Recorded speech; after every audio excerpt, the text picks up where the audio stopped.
streaming, rather, not recording. Brandon said he's on his way home, by the way. Pog.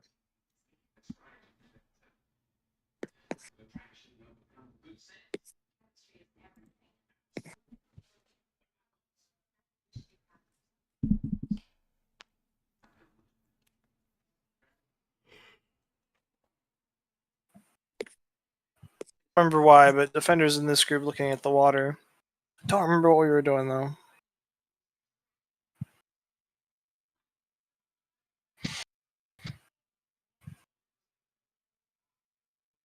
I think you did it because you wanted to just go to any area with water, because that's what your god is related to. Simon did it to avoid talking to the drow. No, I did it because somebody asked for help and Simon wanted to see what the so it was. Oh yeah, you were also informed that somebody's been around that area.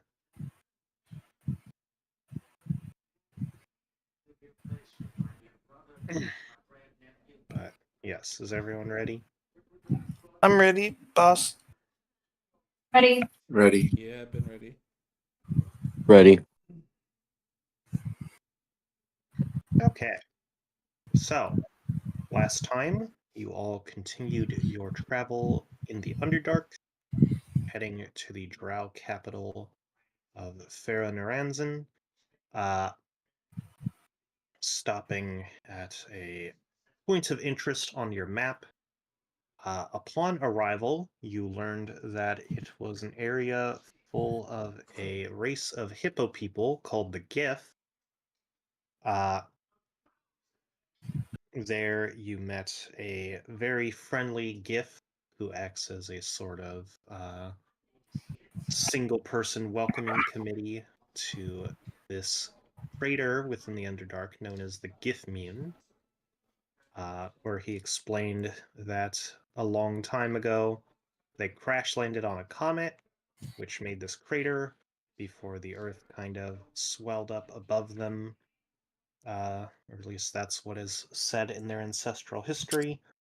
The comet turned to water, making a lake, and then they created a settlement around the area of peace-loving Gith. You learned that certain creatures normally only found in the astral plane lived around there, where they lived underneath a falsely created sort of night sky, which is sort of lit once a year during an enlightening festival.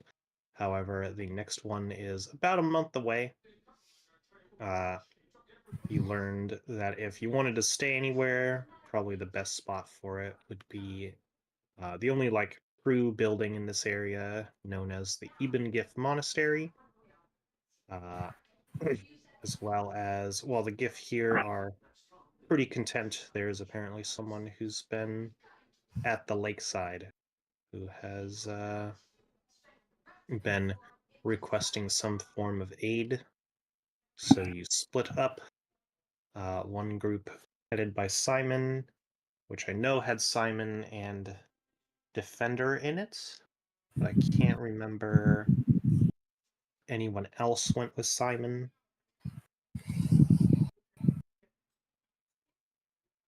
I think Cressida might have, but I forget. I can run back and peep the VOD to see who came with.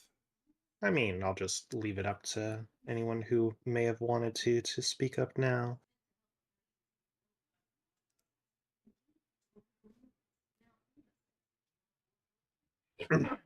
But if not, then it will just be you and Defender. While the rest, headed by Avery's group, that would be Avery, Cressida, Yen, and Kratos, went to the Eben Gift Monastery. And, yeah, why don't we have Simon and Avery roll D100s for me?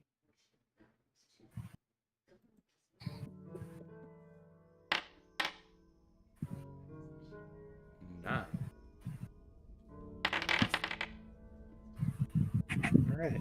Well, both rolled like garbage, but Yeah. Avery rolled 3 times like less garbage. So we'll start with her group. Uh, so yeah, sort of at the northern part of the crater is an area you've been informed is the Ebengift Monastery.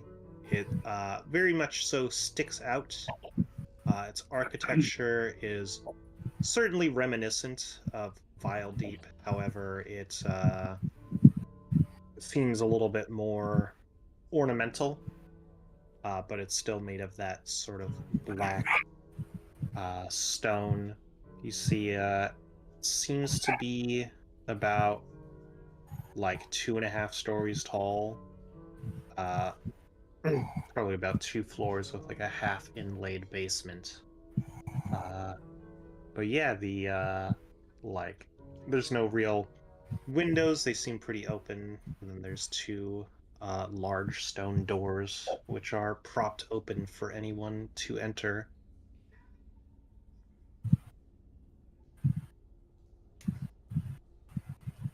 Okay. I give a light knock, make my presence known, and I enter. All right. Yeah. So you enter, you see you're kind of in like a main lobby area. There's like uh some water features kind of running on the edges of the walls, but the floor is actually made of like this coarse sort of like sand, which has been finely raked almost like a Zen garden.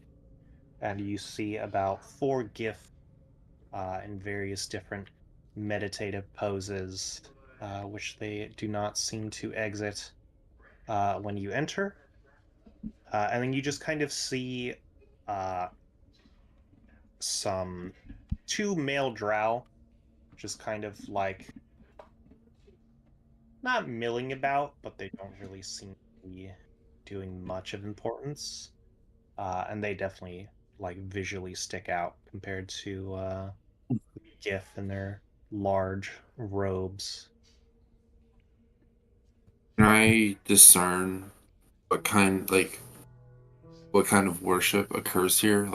Like what um I don't know. I guess like what is being worshipped? Yeah, go and make a religion check. I make a religion check. It's a great idea. Seriously.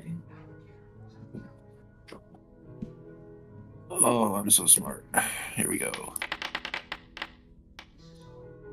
What did I get? 10. Okay. And okay. Um. Yeah, I mean, you've definitely seen the sort of symbology and stuff of the god of earth, Udon, for most of your life, so you kind of get the general vibe that this is what this place is devoted to. However, sort of the methods of devotion and what exactly they're doing with their meditation at the moment, you are unsure. Do I currently have that drow necklace? Or does the party have it? Yes, it was among the party. I think it was I think handed I to have it. you. Yeah. Um, I'm going to don it real quick and then approach the drow. The drow Well, it's not man. a necklace. It's like a plaque or a talisman. It's not something you can really wear unless you kind of like pinned it to your person Oh, with something external. well, I'm not gonna do that. But It's something that depending on you, there, I might flash it. yeah, it's something that you flash like an FBI badge. I was gonna say, yeah, depending on their attitude, I'll flash it. But yeah, I approach and just like kind of like I approach with a greeting at first. I'm gonna go to the bathroom really quick. I'll be right back. But please continue. For a new high score. Okay, yeah. So you approach these two male drow. You see that they kind of have like these flat, sort of hard-looking helmets on, and a little bit more like flashy garb than you're used to for most drow. Uh, you approach them, and they're like, hey, you're a different sort than what we usually see around here." Yeah, I'm just sort of passing through. What are? I'm just curious. You guys stick out like a sore thumb. What are a couple of drow doing in a like a GIF community? Oh, well, we're architects, engineers, and whatnot under our mistress's employ. We're just here doing a yearly checkup before the festival, make sure the structure remains sound. The GIF, it's not really their forte. You see, that's commendable, and I guess that makes sense. Could you tell me more about this festival? What do you know about it? Not much. Apparently, it's why the ceiling around here looks like the surface world, at least the night sky of it. Not that I'd know.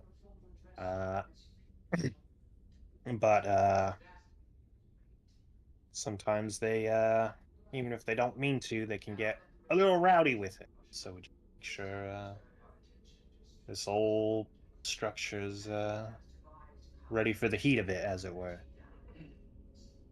And I'm talking to you, Meeper. Hmm. Avery can tell Avery can tell that the sky above is not natural, right? Or like not the sky. Yeah, you as a party have sussed that out, and you've been told outright that that's the way it is. Okay, I couldn't recall. Not really sure.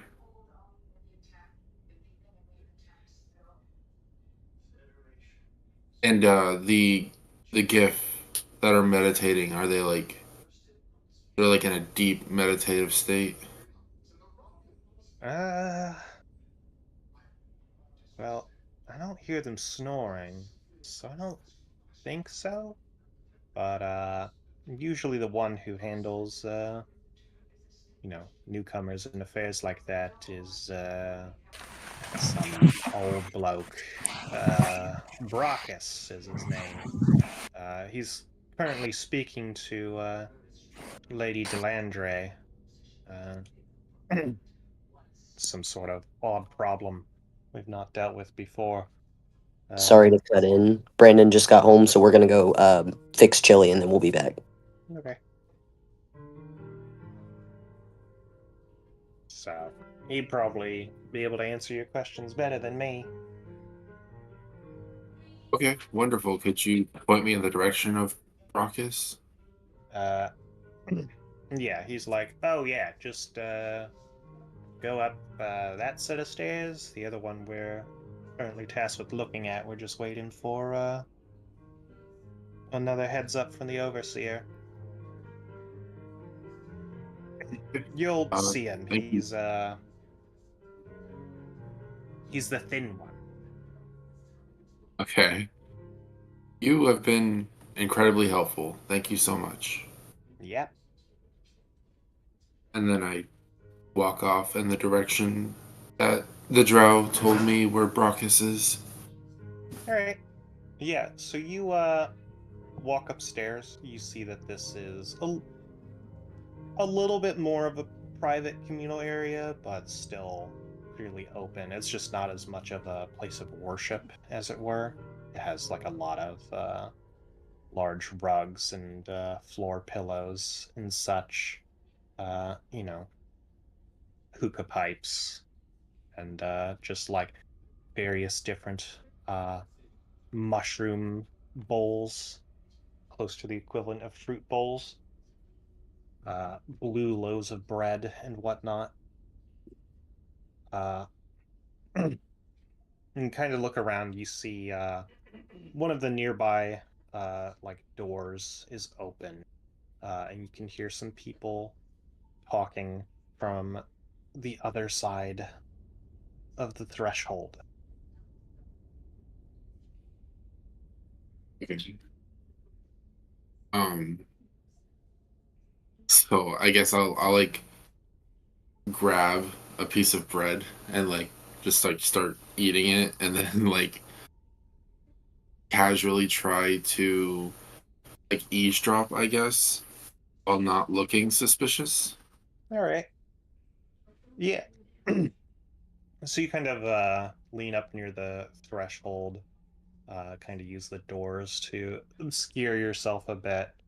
Uh, and you see a bit shorter of a drow woman. Uh, she is uh, currently kind of looking over a like fresco on the wall. You see she has a similar helmet as the drow men and like kind of more almost gaudy looking garb that they had. Uh, you see the fresco in quite a bit of detail. She seems to have some sort of light shining on it.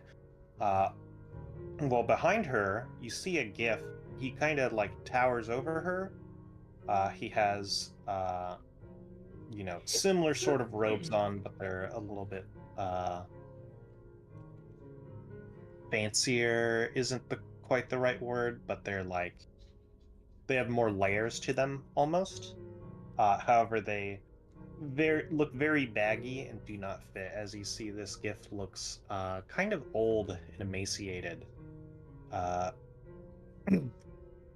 and you kind of get that the general gist of the conversation is the drow is kind of chewing his ear off over the fact that the fresco is once again very different this year.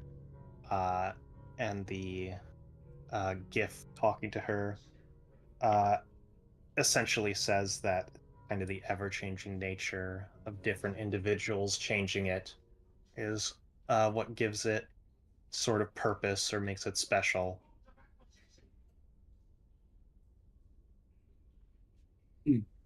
Okay. Um. So at any point, do they separate? Like, does she just keep talking his ear off for like ever, or?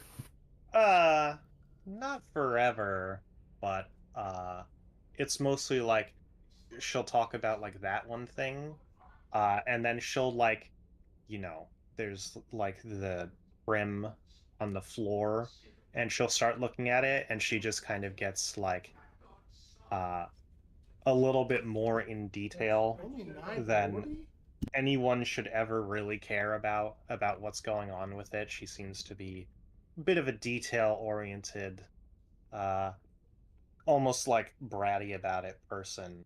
And the you can tell that the GIF is a well-seasoned meditator with a lot of patience, as they just kind of listen to her talk about this stuff and try to drop uh, motes of wisdom about what she's talking about.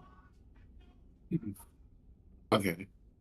Would it be possible, I guess, like to like catch eye contact with him and like kind of nod my head as if to imply that I'd like to speak to him, but I Um, don't want to interrupt. Yeah, go ahead and make a.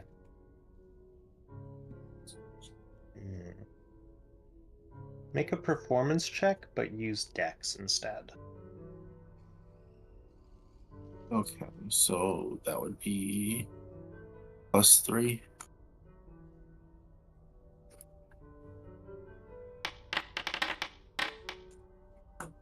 I don't know what I rolled, but add 3 to it. So 18. Okay. Yeah, so you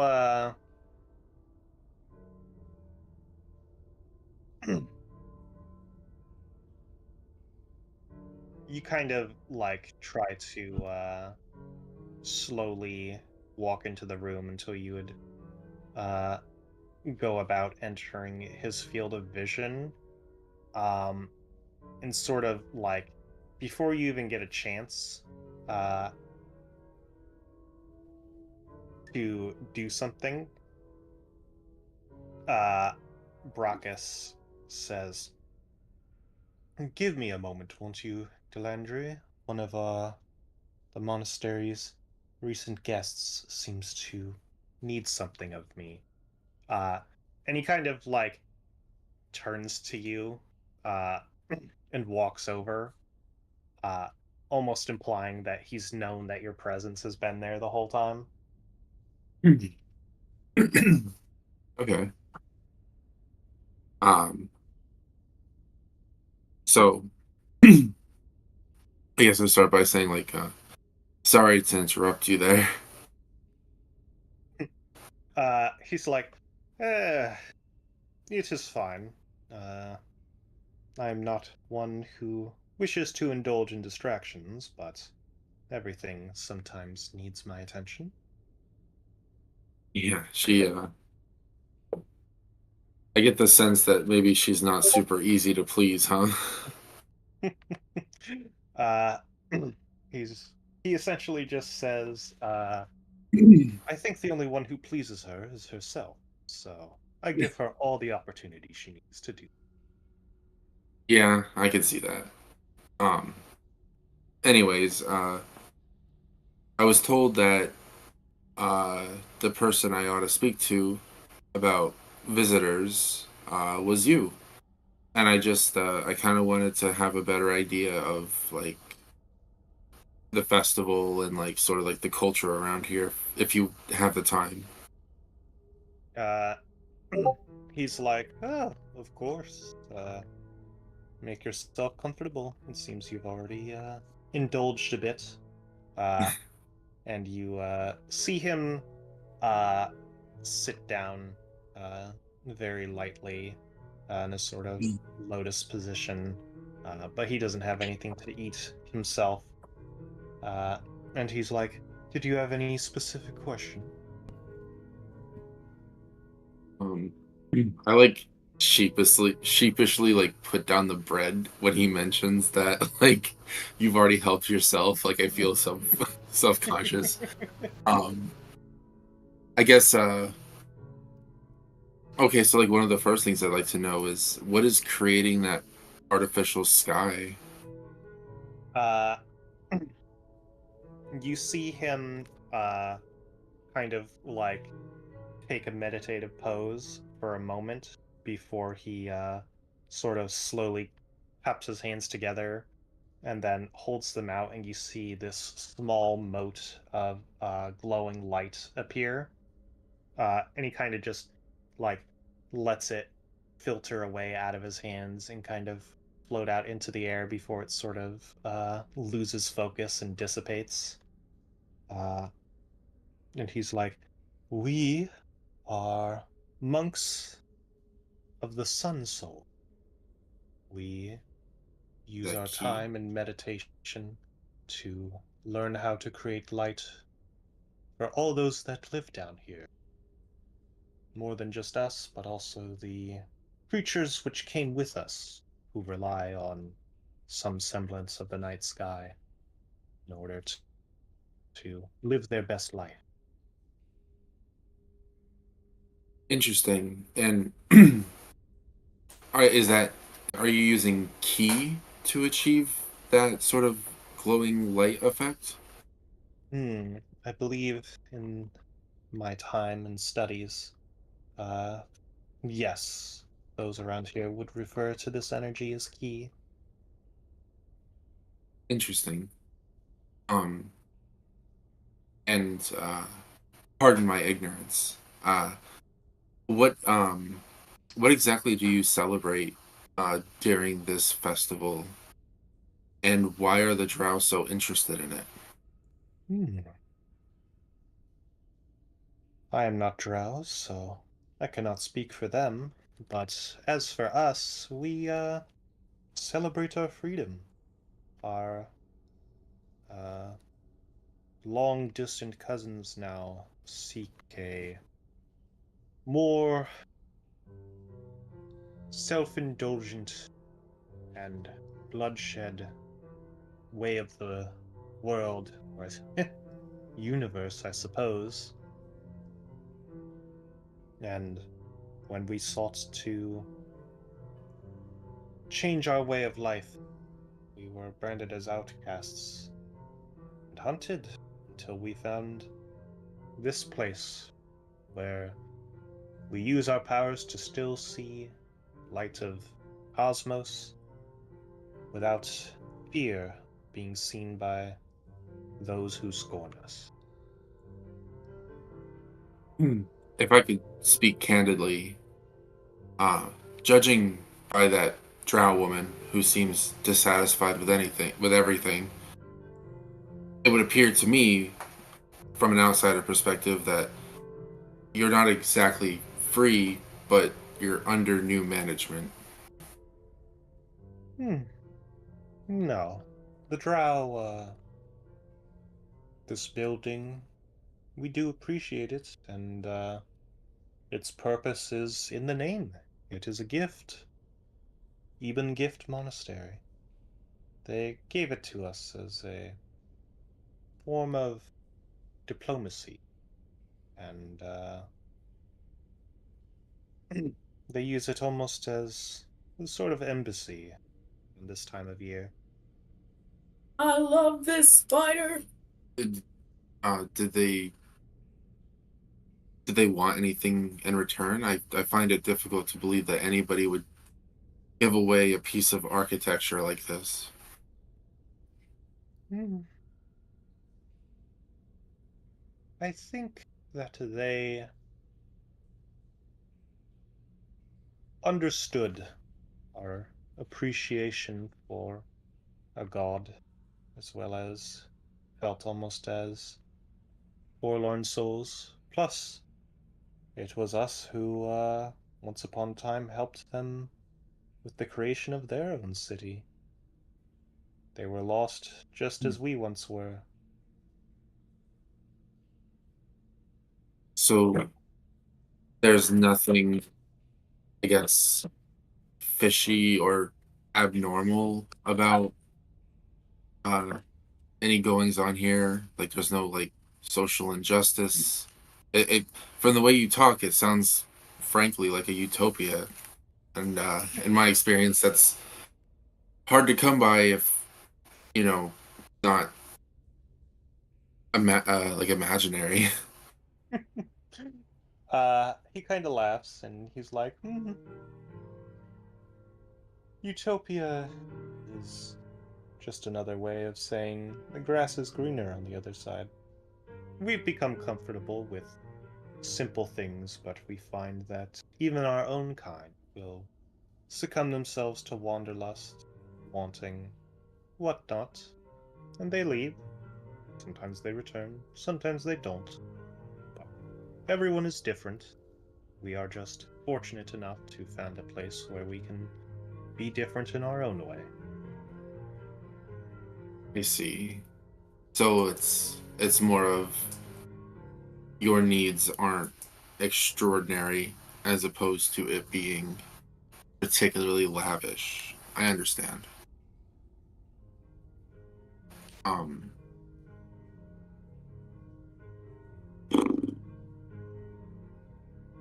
if I may ask, who exactly is that drow woman and why is she here?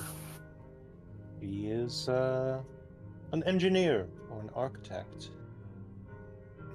I've known her since I myself was young, and I am certainly among the oldest of the GIF around here. She was not the first architect of this building, but she certainly hopes that she will not be the last. Do you know who the original architect was? A drow who, even for their long lifespans, created the building and then passed, eventually giving the torch to another, and then another still. I'm sorry for the 20 questions. I'm very fascinated by your society. Uh, do you happen to know what this building's original purpose was? As I've said, it was a gift. It is an area where we can focus our religious beliefs. It aids us in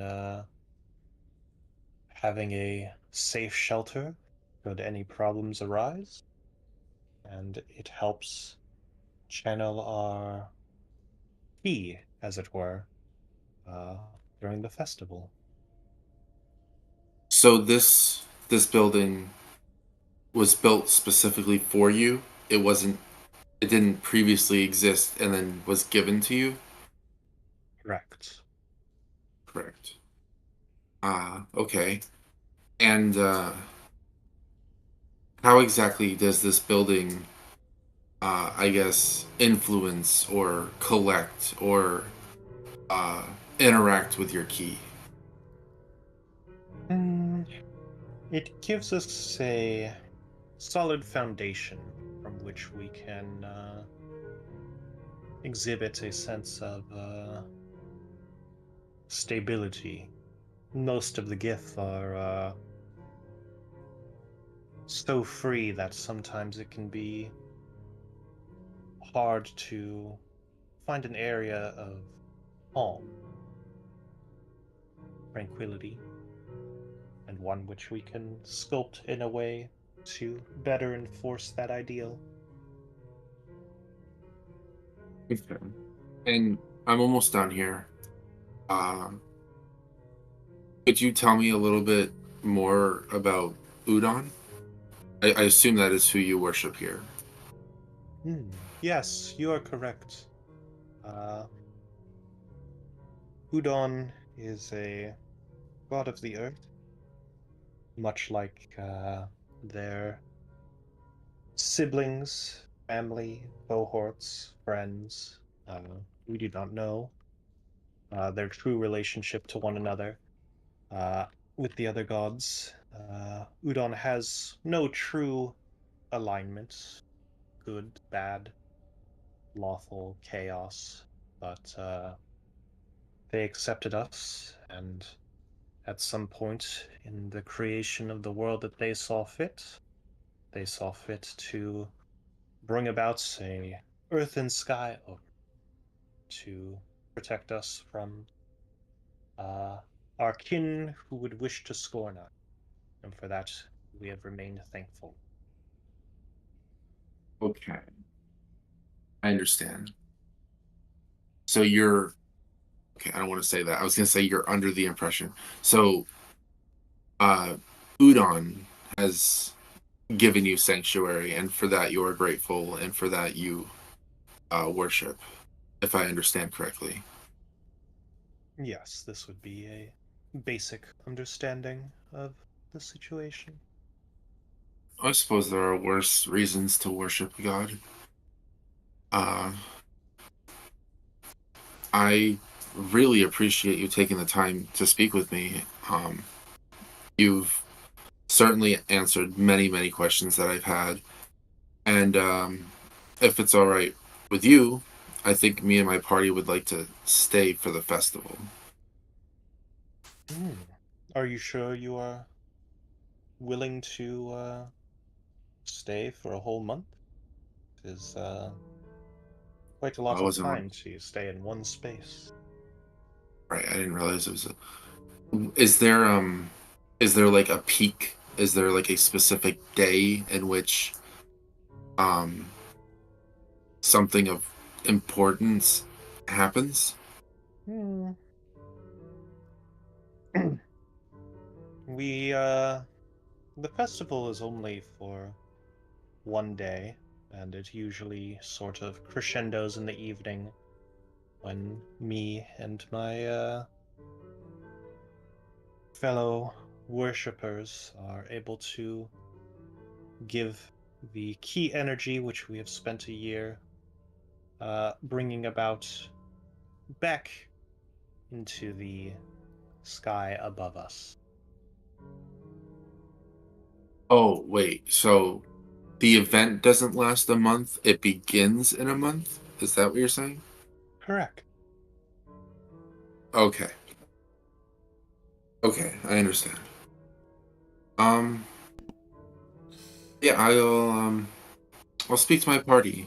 I'll speak to my companions and um I'll come back to you with a decision.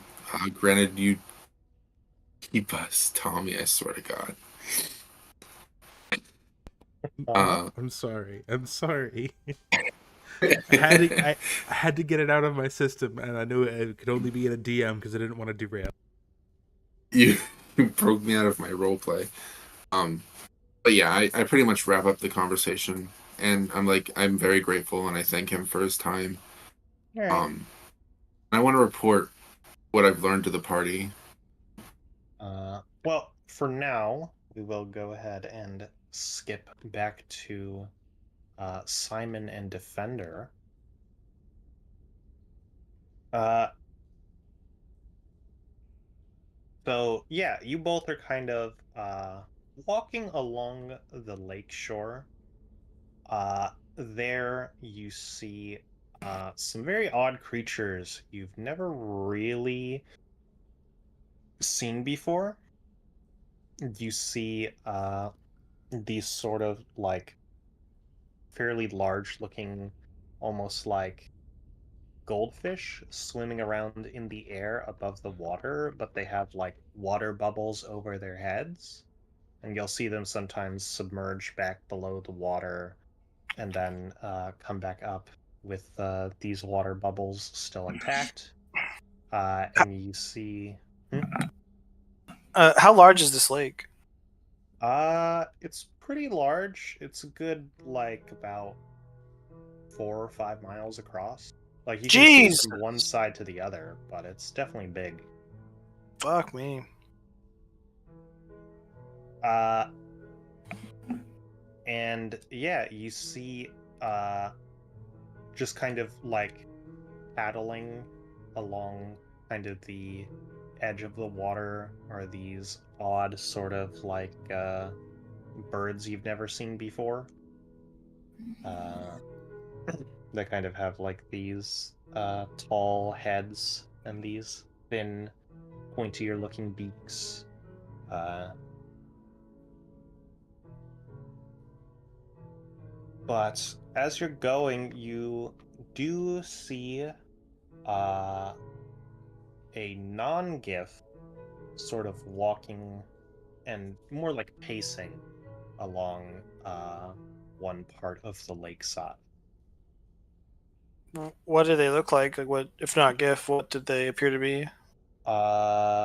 They are uh they seem to be masculine with a tall, sort of slender humanoid figure and sort of slightly greenish blue skin with like silvery blonde hair. Oh, it's probably a drow. Last week, um, somebody said something about a sea elf passing through. Not the Triton we were looking for, but a sea elf. Oh yeah, sea elf, yeah, yeah. Yeah, I think I'm gonna go up and gently pat their shoulder to get their attention. Defender Alright. follows along. So yeah, you just kind of approach them. They're pretty deep in thought.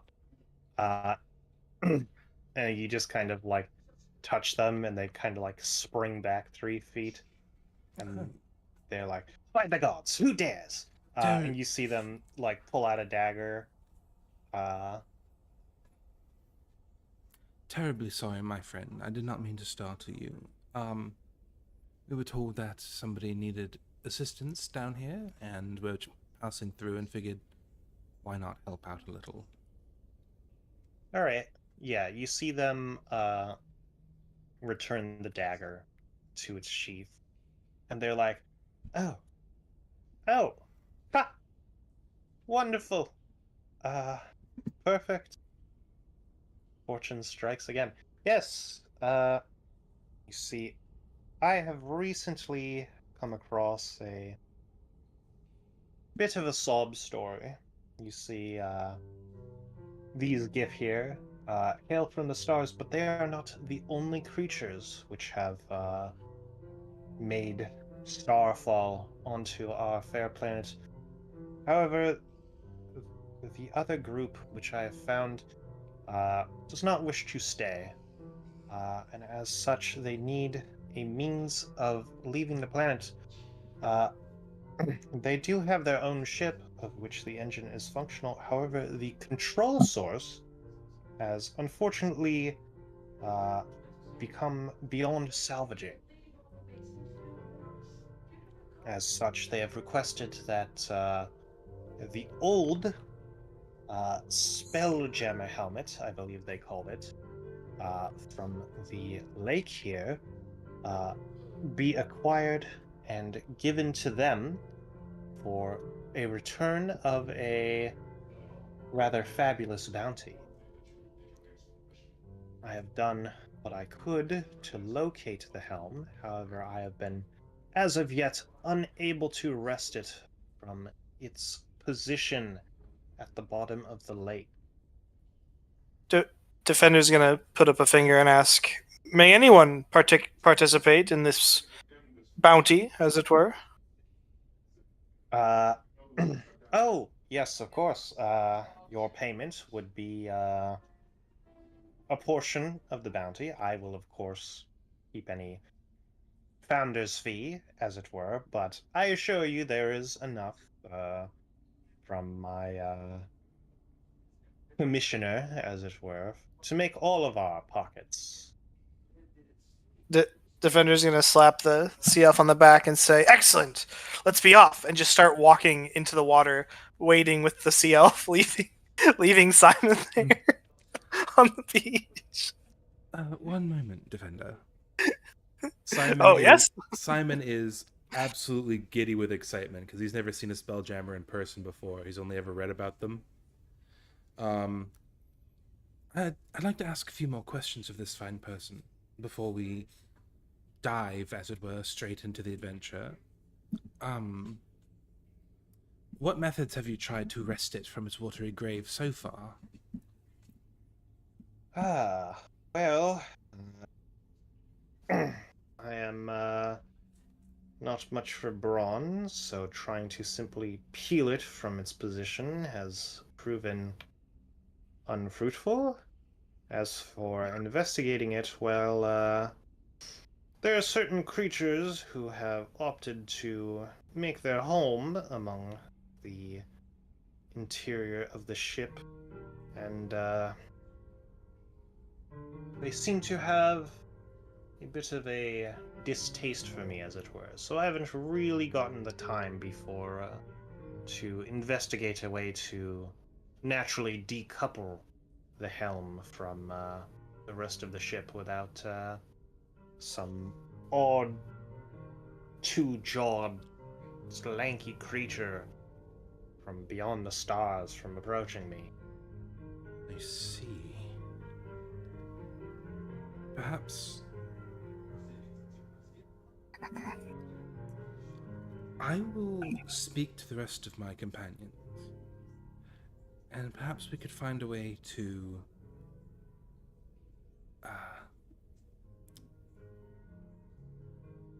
obtain this. You said helm? Because when I think of helm and ship, I think of like You said helmet before, and I got confused. Yeah, he said helm. So the way you interface with a Spelljammer ship is through a Spelljammer chair and a Spelljammer helmet, or helm, as they're called. I see. Okay, sorry. Okay, I understand now. My brain was associating the word helm with its actual like nautical meaning. That's all. Okay. English. Now is this helm attached via cables, or is it stuck to something that perhaps like a stone that's jammed its way up in there and lodged itself in place? Why Hmm. why detach the helmet at all? Why don't we just fly the ship out of the water?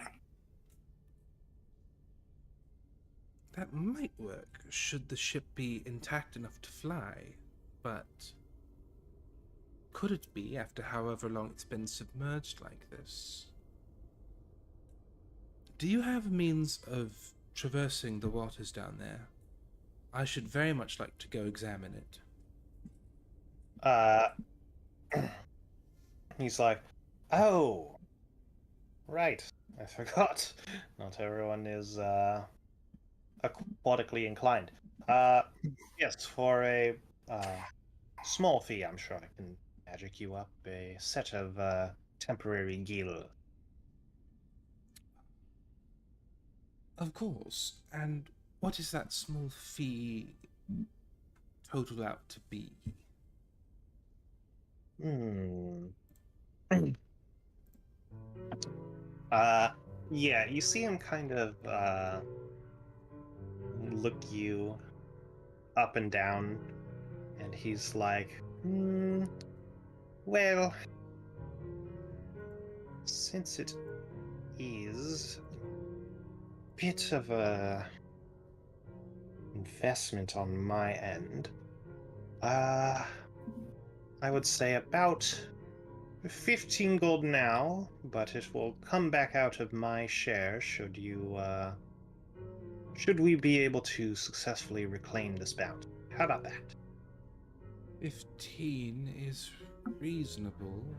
What does Uh, this what does this consist of? Are you going to cast some sort of spell, or is it a piece of equipment? Yes, I did have the spell water breathing ready to go. Wonderful. Right, well, I'm gonna hand them 15 gold pieces then. All right. So you hand them 15 gold. After you hand the money, Defender's gonna say, I know that spell. No, I'm joking, I'm joking. Sorry, As a I had to Def- go mute for a second because my brother decided to answer his phone, which was loud. Defender knows every single water themed spell he possibly can know except water breathing. Nice. Can paladins even, Oh, or never mind, clerics it's even not learn water water. breathing? I was thinking of water walking, which clerics can learn. Artificers can learn. Yeah, All right. unfortunately, I don't have a high enough level spell slot for it. Yeah, so, okay. You see him pull out a briefcase and he pops it open.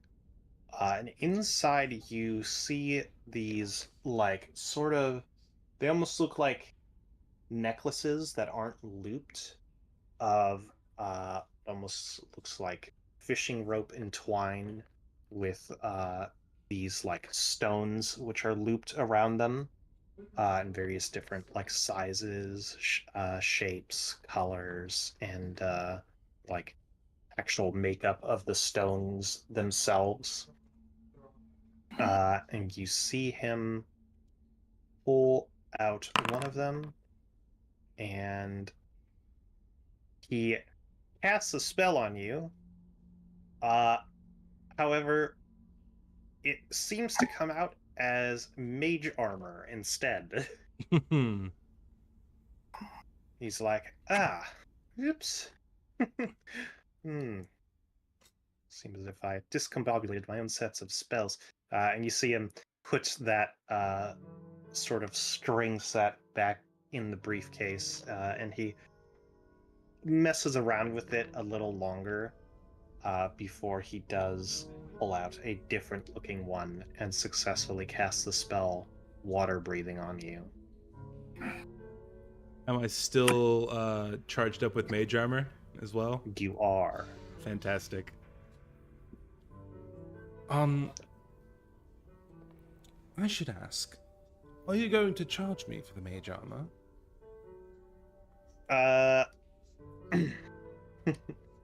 He says, "No, I see it as a all the more reason to get my own affairs in order." These creatures on board the ship, can they survive outside of the water? I personally don't know. These are not seafaring creatures as they were. Wait. Creatures from the astral sea? And you said 2 jaws.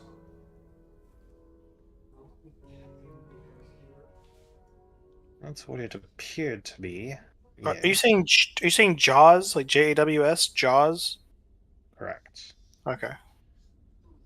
I, Tommy, have an image in my head of what they look like. I just want to confirm. Yeah, I'm gonna... Well, my friend, Defender, let's head down and examine the ship, and if we can't find a way to wrest that helmet from its current position in the depths, we shall recruit the rest of the party. How do you feel about that? I'll lead on, friend. And Defender's gonna take out a rope and tie it around his waist, and give the other end to. I'm having a stroke right now. Simon. Simon. I kept wanting to say bread to Simon.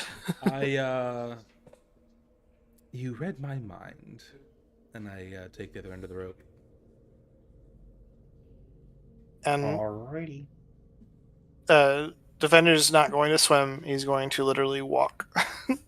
Yeah, so the Metal Mario music starts playing as you begin walking into the water. Okay. So we will go back to Avery's group. So, Avery, you're finishing up the conversation. The rest of your companions are just kind of hanging out, potentially partaking in the provided food.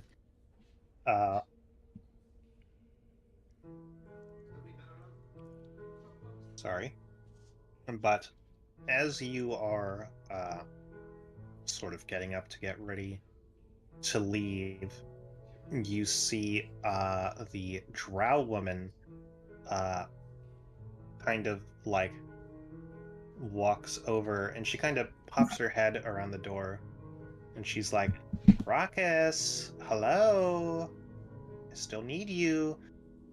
And who are these people?" And she kind of like turns to you all as a group, and like the sort of light in her helmet is still blaring, and it kind of shines in all of your eyes really brightly. Ooh. I don't know how I want to deal with this. I obviously don't respect her. I just want to like deadpan stare at her.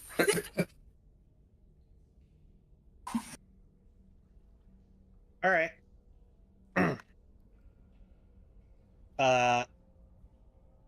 So, well, it's kind of hard because of the light, but she does like see you kind of like try to get the light out of your eyes, and she's like, "Oops," and you see her kind of click uh, something, and like a little shutter goes over the glowing stone in the front of her helmet, and you just kind of like deadpan stare at her, and she just does not give you any attention at all. Uh, she's like, Brachus, We still need to figure out how to get those little creepy creatures out of the damn bathhouse if I'm gonna check out the pipe work. You're an And Brock, awfully demanding person. do you say that out loud? I do. Uh,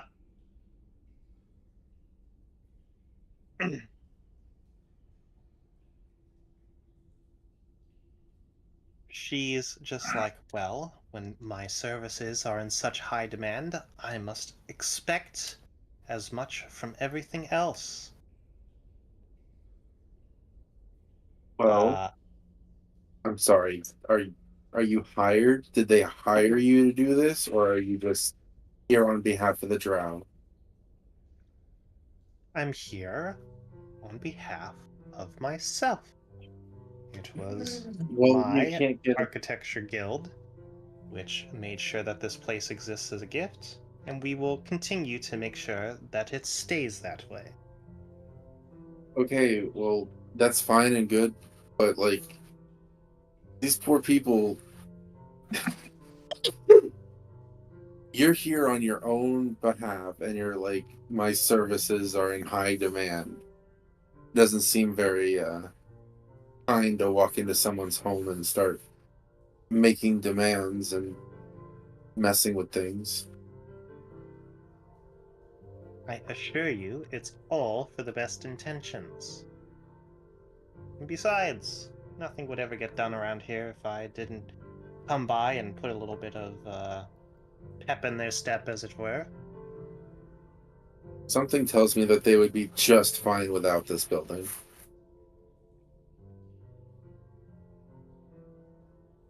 Uh, at this point, Brackus is like, please, this is no home for arguments.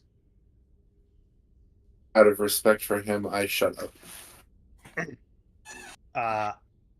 Brackus is then like, I'm sorry, Galandri, but I told you that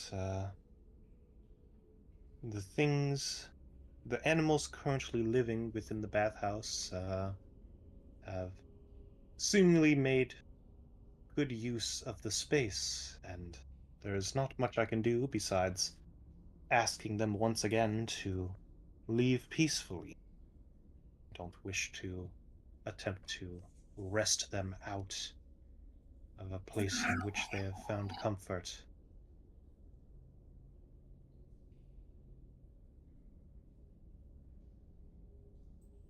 I'm just waiting for her reaction to this.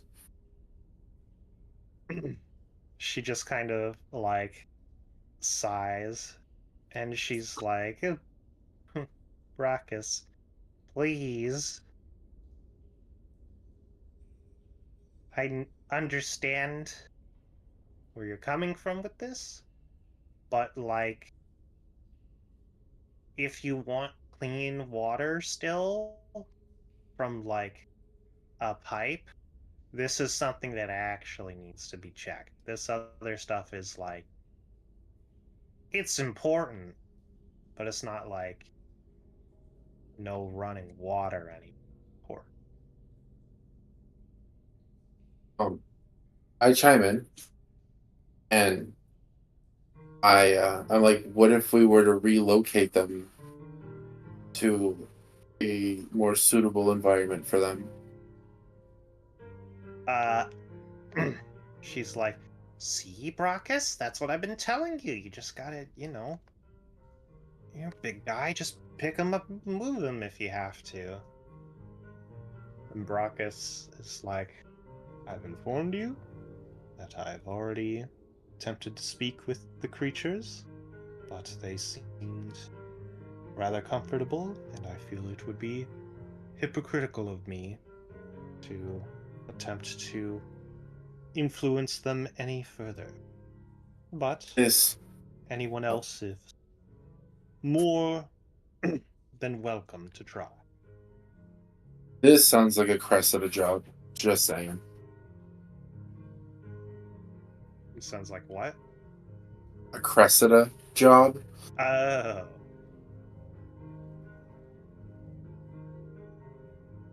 Oh, you said Crux. I was like, huh? I mean, Cressida's with you. Which means she heard the whole thing. Yep. Do you want to try to convince these creatures to relocate? Because they're currently causing an issue. Sure.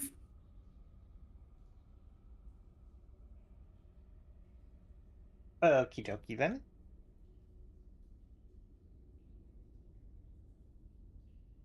Alright. So, you all get taken to the bathhouse. Raucus kind of understands that this is a moment where Delandre is focused on someone other than him. So he leaves you all to it. And so, yeah, Delandre kind of goes up to the threshold where you can tell that this is kind of like the main bathhouse. You kind of see like steam coming out of the threshold.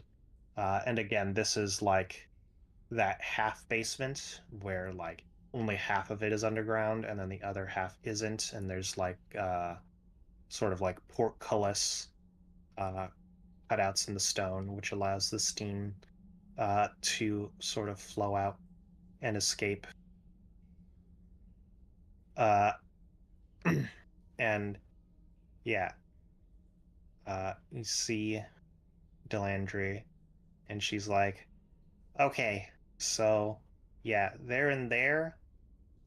Uh, you know, I was trying to mess with it myself, but uh, they don't really like me."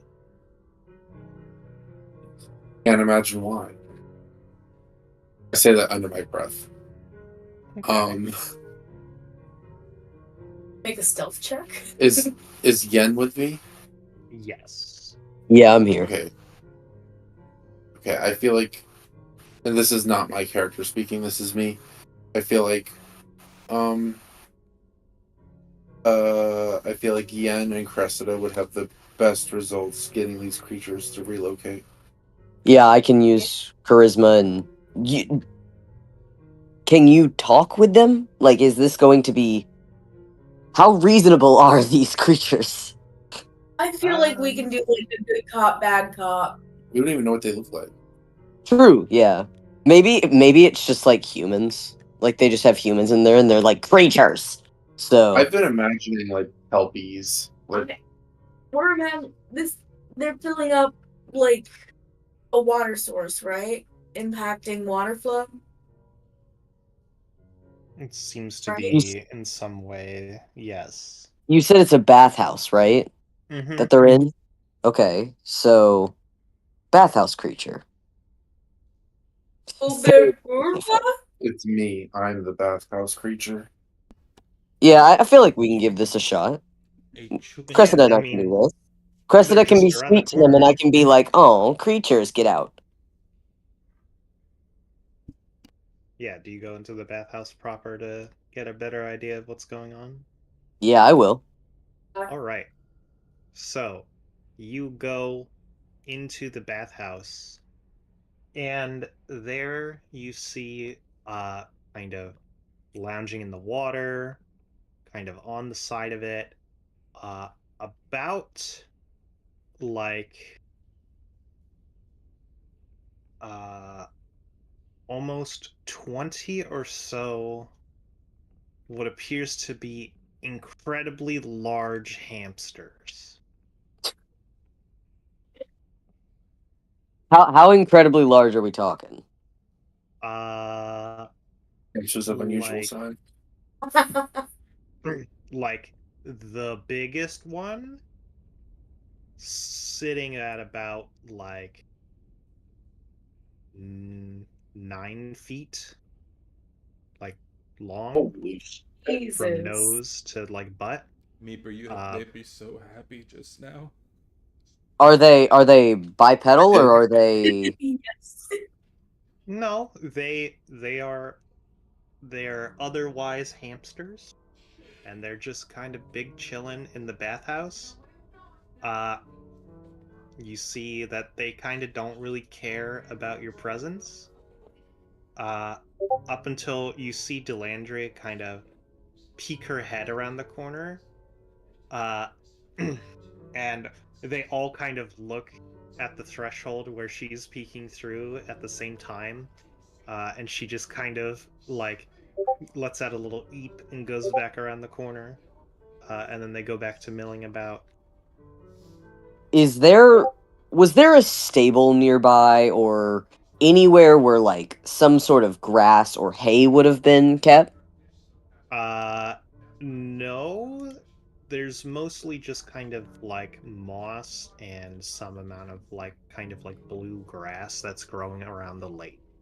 All right. And mushroom. I'd There like was to. There was I'd mushroom like. bread in the. Oh, mushroom bread. Yeah. I want to try just like with a handful of the blue grass, and I want to like hold it out and be like, "Hi, little guys." All right. Yeah, before we start messing with the giant bathhouse hamsters, let's go back to What a Simon and fucking Defender. statement! Reaper's Fucking Edge. giant bathhouse hamsters. Put that in the out of context channel. Jesus Christ. Meeper, I love giant space hamsters so much. They're like one of my absolute favorite critters in D&D. If this was a different kind of D&D game, when the trick to getting rid of the creatures in the bathhouse would involve a hole in the wall. Oh. I hate that. I hate that so much. I want you to know how much. You know what? First with the fucking proctology joke saying you're going to give us fucking prostate exams, and now we're going into a different variation. I'm not here for it. Are you actually mad at me right now? No, absolutely not. Oh, okay, Morgan's okay. just a goof. Okay, all good. 99% of the time, we don't mean what we say. I was just 100%. double checking. I was only double checking, so I don't want to hurt anybody. Yeah. No, I understand that you're kind of new to this friend group, so just letting you know, like we're never serious. You'll hear me insult Cassie directly to her face, and then she'll Yeah, insult he me does right that. back. It's That's so called lovely. love. That's called love. That's That's called called knowing friendship. somebody for 15 So- years. So Defender's gonna walk with this rope around his waist, and he's just pulling Simon along. And Simon isn't walking on the bottom. Simon's just floating. Simon is swimming along. He can breathe, but he's not just being dragged. He is he's treating the rope as a tether in case something happens, but he is swimming. You could just lay down under the water and read a book. Oh, that's what book that's for all really for all intents and purposes, this is like the levitate spell, essentially. Like you're levitating and I'm pulling you along. What do we come across, DM? Do I notice anything? Sorry. Do I notice anything weird about the water? By the way, I wanted to ask that earlier because water's like my whole thing. Not really, no. The only thing is that it kind of has like more like it just kind of has like these occasional odd like glowing parts in it, in these like kind of deeper pinks and like lighter blues. Do I sense the presence or the influence or the touch of my god in any way on this place? Not particularly, no. Okay.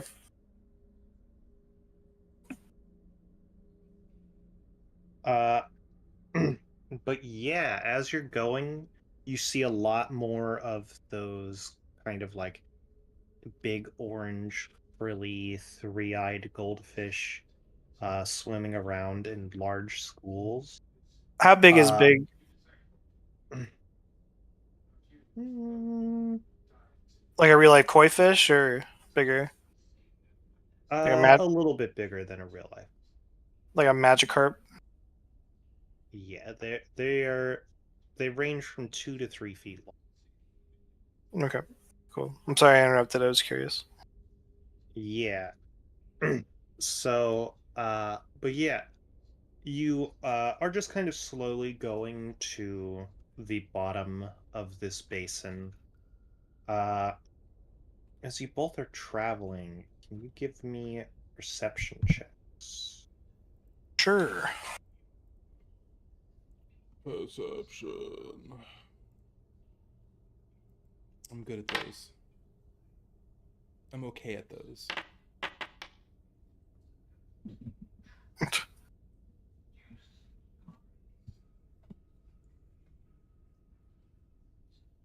I got a 10. Simon got a 14. Okay. Uh, yeah, Simon, because you're kind of like higher up, you do see, there's a school of these, bright orange fish. Um, but then you sort of see this like much darker looking fish kind of uh go into the school, uh and you see it uh kind of snap at one of the big orange fish, uh and then they all kind of scatter. Can I make a nature check to see if I can recognize that critter from any of the books that I've read in the past? Sure, it's not going to be an easy check. Nat 20, I'm calling it. Nope, 3. Total of 7. You have no fucking clue. Made me choke on my drink.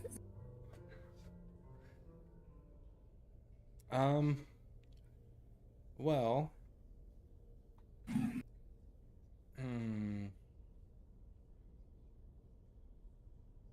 gonna. Huh. Would my gun, being magical, still function underwater?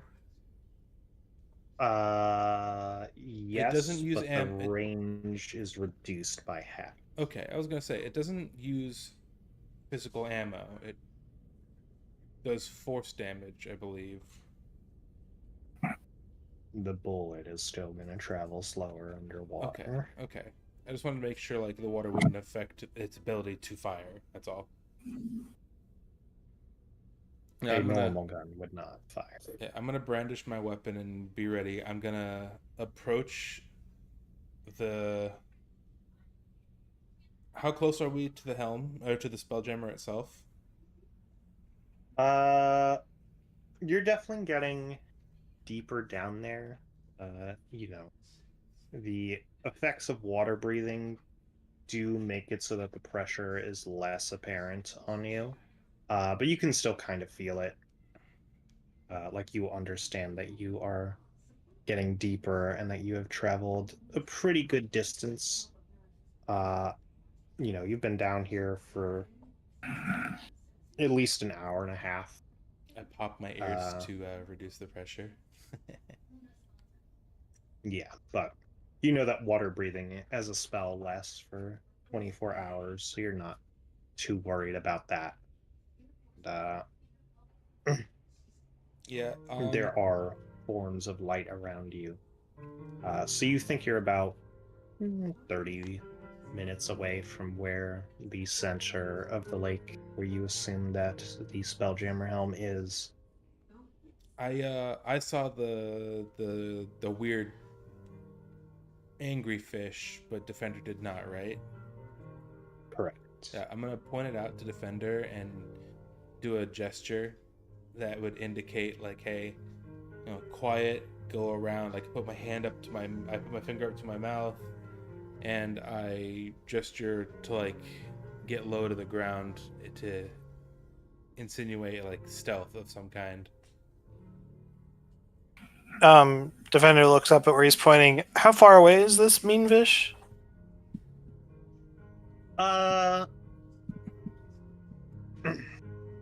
You saw this happen off in the distance. The like you didn't see what the meaner feet fish creature was. You just saw the kind of brighter orange ones.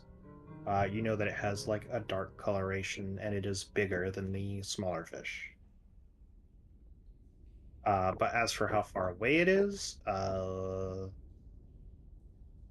maybe a couple 100 feet. All right. Defender just shrugs and keeps walking the way that we were going. Alrighty. Can Defender talk underwater? Unless you both have telepathy, you won't be able to really talk with each other. I know, like, biologically speaking, he wouldn't be able to, but I was just asking specifically because of the Warforged stuff. I don't really know how the talking would work, but it's your ruling. I mean, it's creating sound, and sound underwater just becomes pretty much inaudible unless you're a whale. Okay.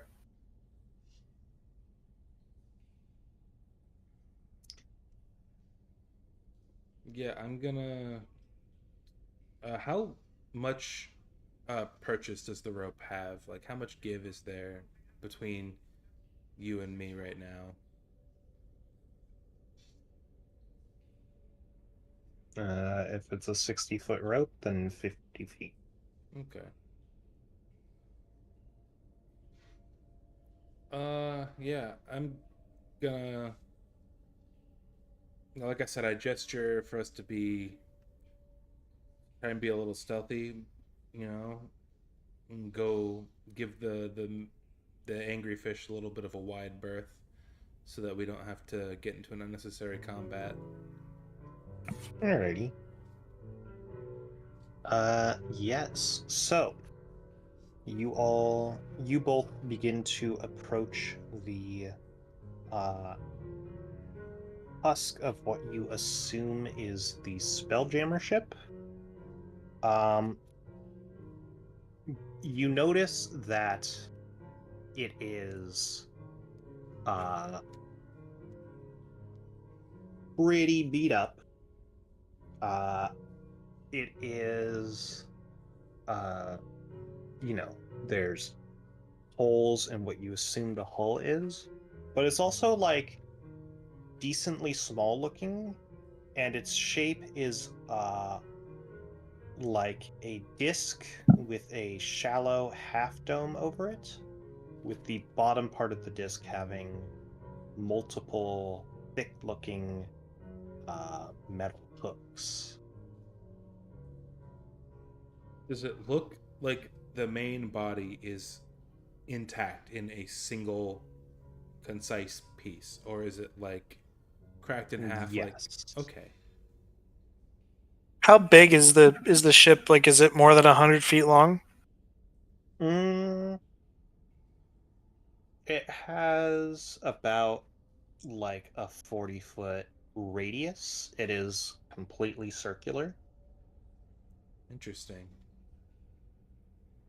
What Defender is going to tap the side of his head with his finger to point out that he has an idea, and then he's going to sort of gesture to his wrist like as if he had a watch, and he's going to then gesture to show like running in place to try and say like we gotta hurry, and then he's gonna do 10 fingers, 10 and minutes. with that, and at that he's going to slap his hands together, and a sphere is going to part of the water, and there's going to be 100-foot bubble essentially around the ship. Oh. Okay, what did you cast? I'm using my 1/4 level spell slot, and I'm casting Control Water. For 10 minutes, I can part the water. Interesting. Okay. All right. Yeah. So look at some things about that spell. I just casted it. It's giving me a thing to place. I'm just placing it wherever randomly. I don't know. There. You can just delete it. Or I think you can escape to stop. Okay.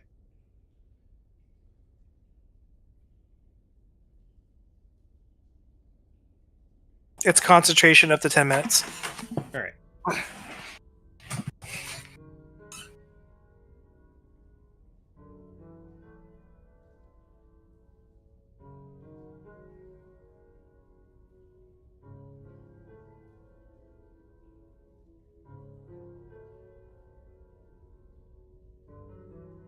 This is actually an insane spell. Like I can understand why that's a 4th level spell. When I took this spell, I was really kind of mad at myself for playing true to the character because I'm taking water spells because it's like, oh, it makes sense. I just have water stuff because my god's all water and healing spells, okay. But I thought I was never going to use this spell ever. I thought it would literally never fucking. You guys you're like already in the Underdark. I'm like, I'm never fucking using this spell ever. It's never gonna happen. I've been sitting here this whole time so fucking giddy that we're going under this giant ass lake. I'm just like, oh my god, it's happening, it's happening.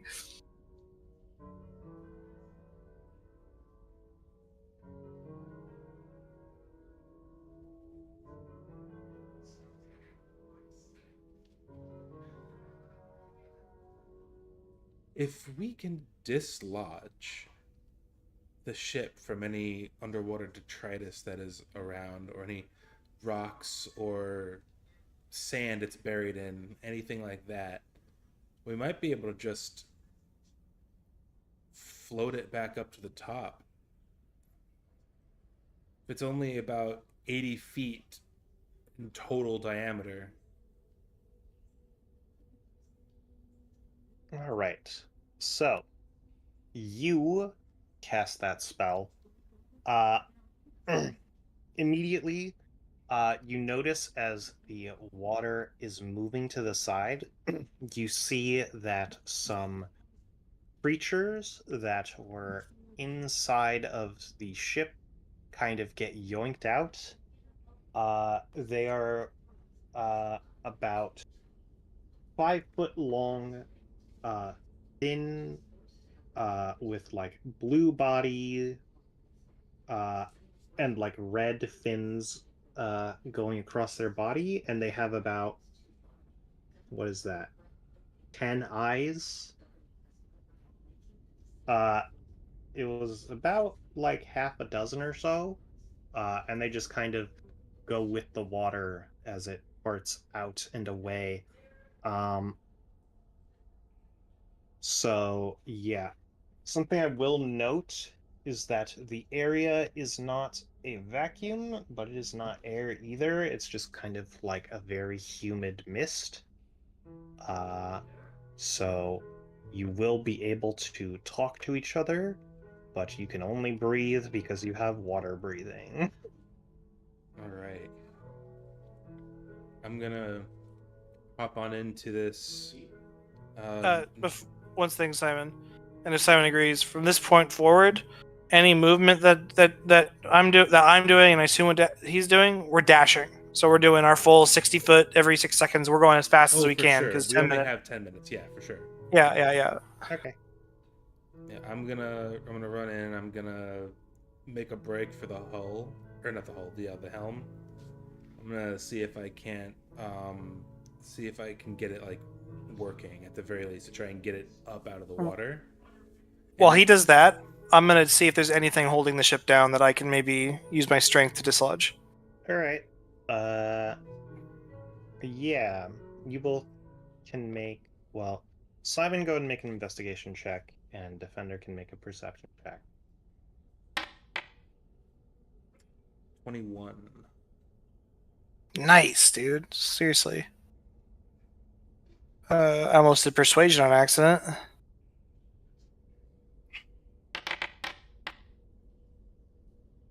18? 17? Yeah. Yeah. So, Defender, you look to see if the ship is lodged by anything, and you realize that some of the kind of hooks on the bottom of it are like dug into the ground, like they are doing what they are supposed to do. Are they meant to like retract into the ship with like some sort of machinery, or? You cannot tell that just by looking at it from the outside. That is just what you are aware of. However, as you're also looking around the inside, and Simon, you see this too, you see that the interior is all just one room. Again, it is a shallow dome from the inside. It has a metal exterior, but the interior has this sort of thin layer of glass running around the outside of it. So that's kind of like shattered uh, and whatnot. And additionally, a lot of the ship has been taken over by algae, uh, underwater plant life. You see what would be like some nests or burrows for various different creatures, and like a lot of fish bones uh, lying around, although they're a lot more scattered because they were being pulled with the strong current that you made, Defender. Uh, but yeah, Simon, so you see like the only piece of furniture still here is a what appears to be a large chair fit for a gif, uh, as well as a sort of like center command panel that's like sticking out from the ceiling, which has the what you assume is the helmet sort of retracted up into it. Yeah, I'm gonna hop into the chair and. How big are GIF? Like 8 feet, something like that. Yeah, they're pretty big. They're not considered large creatures, Okay, but so I they're don't about have as big as a medium creature can be. Okay, so I don't have to like jump up to reach for the helmet. No. Yeah, I mean, even if it was that high, you can stand in the chair and you have a big robot with you. Defender could sit in the chair and you could sit on his lap. No, I'm just joking. I'm a strong Santa Defender. Yeah, I'm gonna go for the helmet. I'm gonna put it on, and I'm gonna do my absolute best to get this thing working. All right. So, as you are doing that, let's go back to the group in the bathhouse. Simon has literally never been more excited about anything in his life. The perfect team for this too, by the way. You're an artificer, so you can fix the ship, and me with the water stuff. It's like, damn. Yeah, All actually, I wasn't thinking about that. You're right. If we fix the ship, we're totally fucking keeping it, right? Like, I'm just saying. Well, I'm just saying. We were commissioned to get the helm back so that they could use it. I feel like it would be disingenuous of us to keep it, even because we just promised we would help. Yeah, we'll give it back. We'll give back the cool spaceship. Although it would be tight as fuck to get a functioning spelljammer.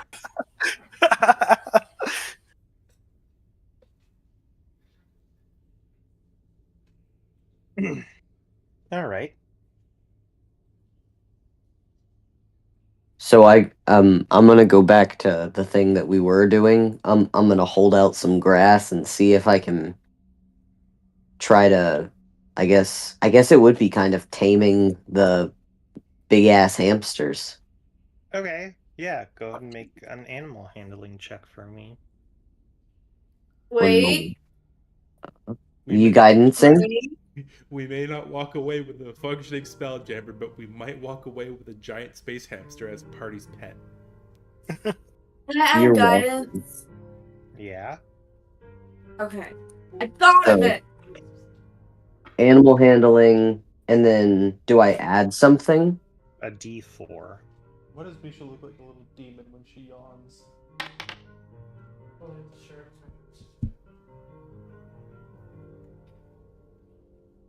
Wait, I rolled as Avery, huh?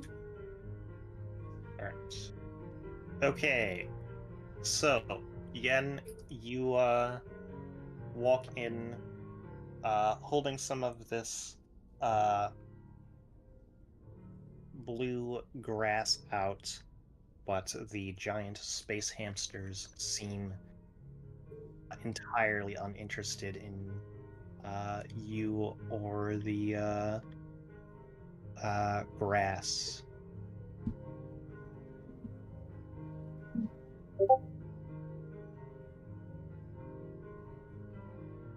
I mean, all right. Are Who they do I talking? have? Oh yeah, that's a good point. Do they? I'm gonna say hi, little guys. Or are they just like squeaking and shivering? They're not really making much noise. Again, they are just kind of fucking vibing in the water. All right, I wanna make a bold move. I wanna hop in the bath with them, Okay. and I just want to see how they react to having a new bath buddy. All right. So you get in the bath. Um, I like how you're having a very different water themed adventure. yeah. So you get in, but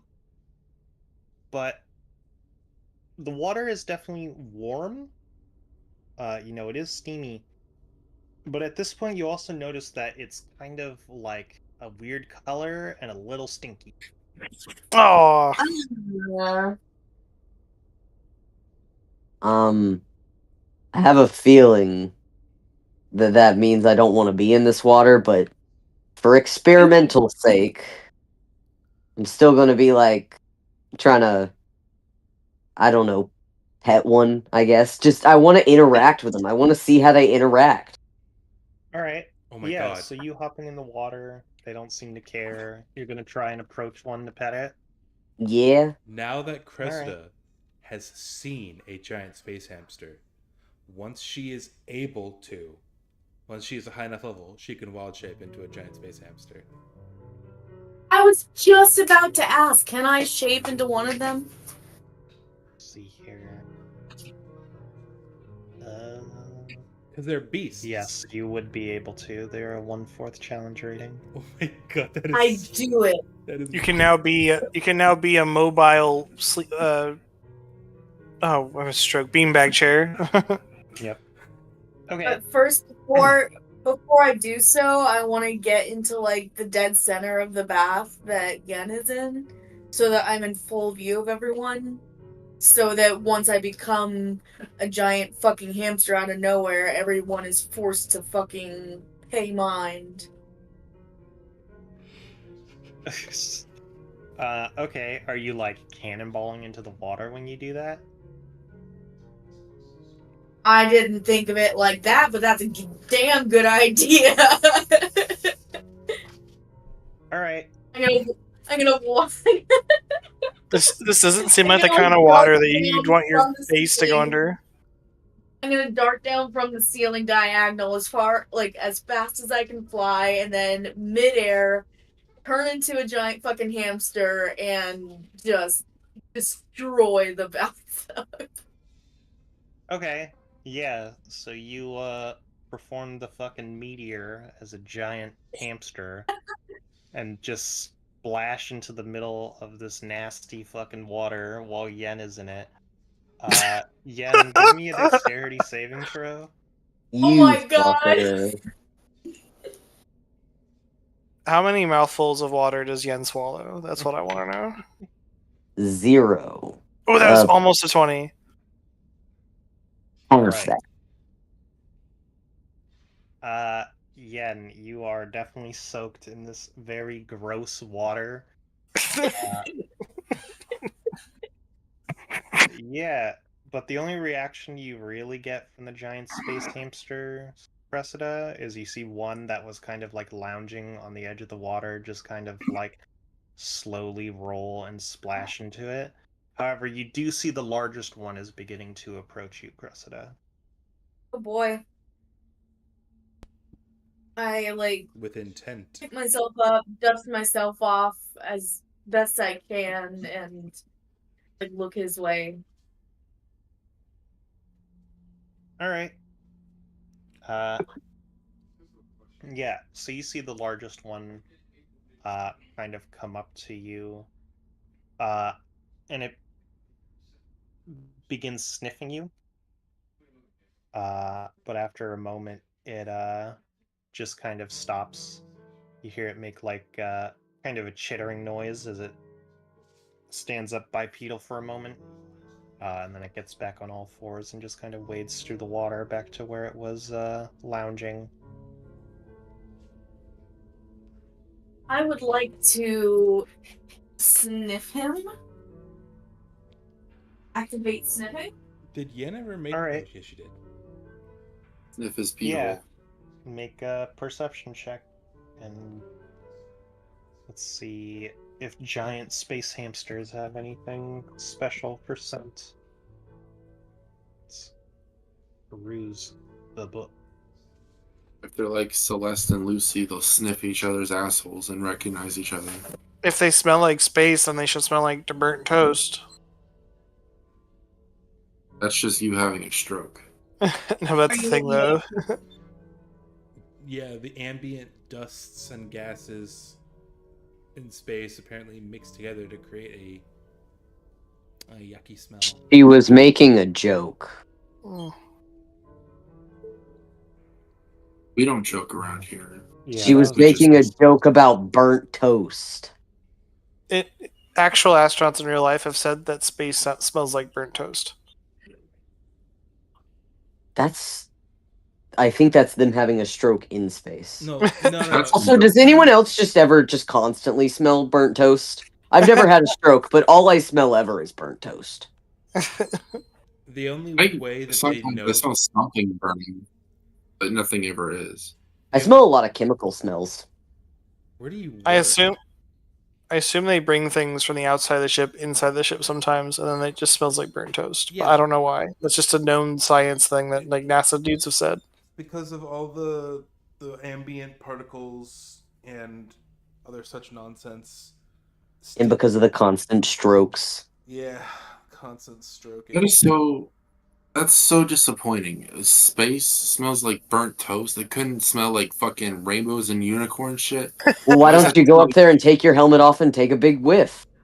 That's so All right, annoying. I'm sorry. I didn't mean to take us so off course. This is what we do. We get off course. It's Tommy, was that you that laughed? Yeah. That sounded like the Minecraft witch. What? It did kind of. This little background. All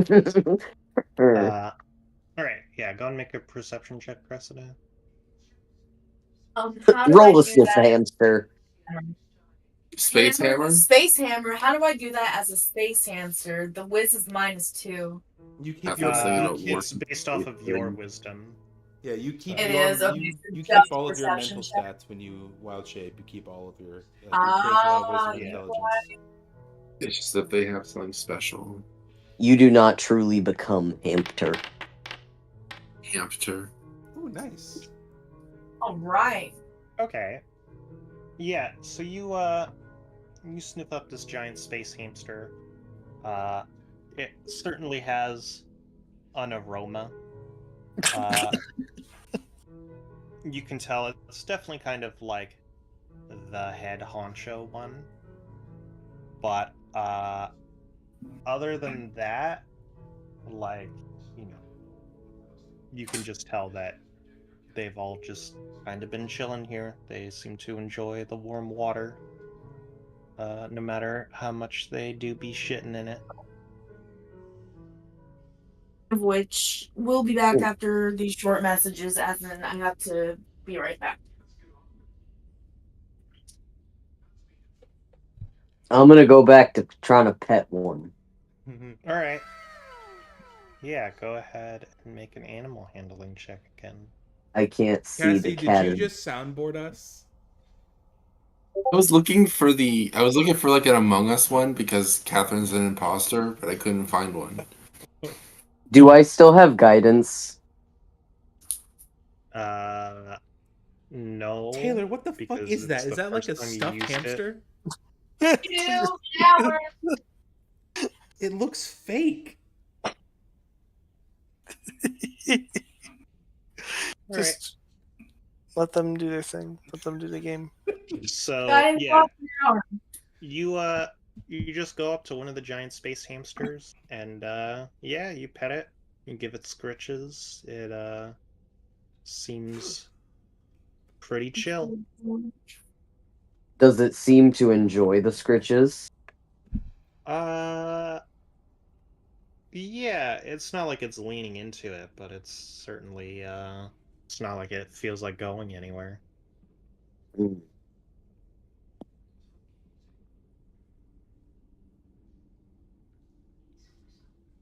I'm not finding a way to make this peaceful for them to leave.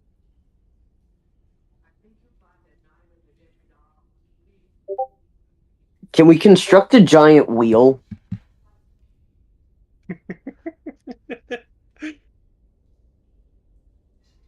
But they'll only want it if it doesn't go anywhere.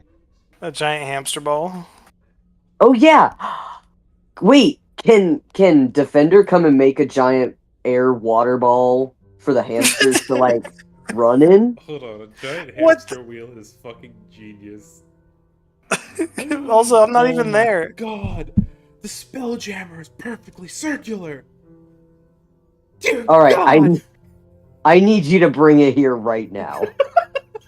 There's I no need- communication between our teams currently. We're not No. betting this. No. Didn't Simon originally give us some rocks that talk to each other or something like I that? gave you guys rocks that glowed in the dark. I gave you You essentially fucker. I gave you a free light cantrip essentially. I don't need a glow stick. I need a radio. This Um, is funny. Is Oh, Kratos with us or is he with Yeah, it's with your group. how catastrophic to the entire colony of hippo people would it be if we just kind of take the bath and uproot it? You can tell that Delandre, she probably would be pretty unhappy, and it seems sort of antithetical to what you've been asked to do. Yeah, but like if Is we the can't get rid bathhouse of like an actual bath, or is it like a hot spring that they've turned into like a public bathhouse? Yeah, that's what I was picturing as well. Because if it's just something that you can build, why don't you just build a new one at this point? Like, let that be the giant hamster sanctuary, and build a whole other bathhouse. Talking about building giant wheels. I mean, you could ask them that. There are Yeah, reasons. I'll ask them that. I'll They'll ask them. just Is move to the this? cleaner water. The hamsters will just move to the clean water. They will do that. It might also multiply and become more hamsters and occupy both bathhouses. Well, no, I Well, have to okay. assume that if they're big, that they do not. The only reason that rodents multiply as quick as they do is because of their short lifespans and tiny bodies. If it's like human-sized or greater, it's going to have human-sized or greater gestation periods. They're like What's trebles. your They reproduce rapidly. I hope not. I'm expecting like capybara levels of reproduction. Only in D&D can a conversation like this come up. Yeah. The reproductive. We could also try the proctology route. We can just make a hole in the wall. Hey, I'm not in love with that. What if we put like a hole in the wall and then we put like fire on the other side of the bathhouse and just see what happens? Why don't you just empty all the water out? Like, if it is like a thing you can do that, just empty all the water, they'll all leave, and then find a way to keep them out, then put all the water back. That's valid. Real for that.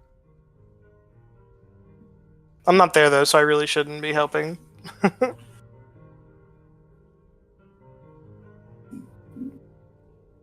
What drives I mean, you hamsters? could always so Avery is not doing anything at the moment. I could go grab our team while you. I mean, I really think that personally my favorite option is still giant hamster ball or giant hamster wheel. Yeah, I want to do that. That sounds like fun. So let me go get our Oh. group. And I have a feeling that our one dude who can make shit constantly, magically, would be great at that. So go. Can you go grab Simon? I'm gonna go scamper along until I find our other half of our party. Do artificers get access to the spell fabricate, or is that just a wizards only thing?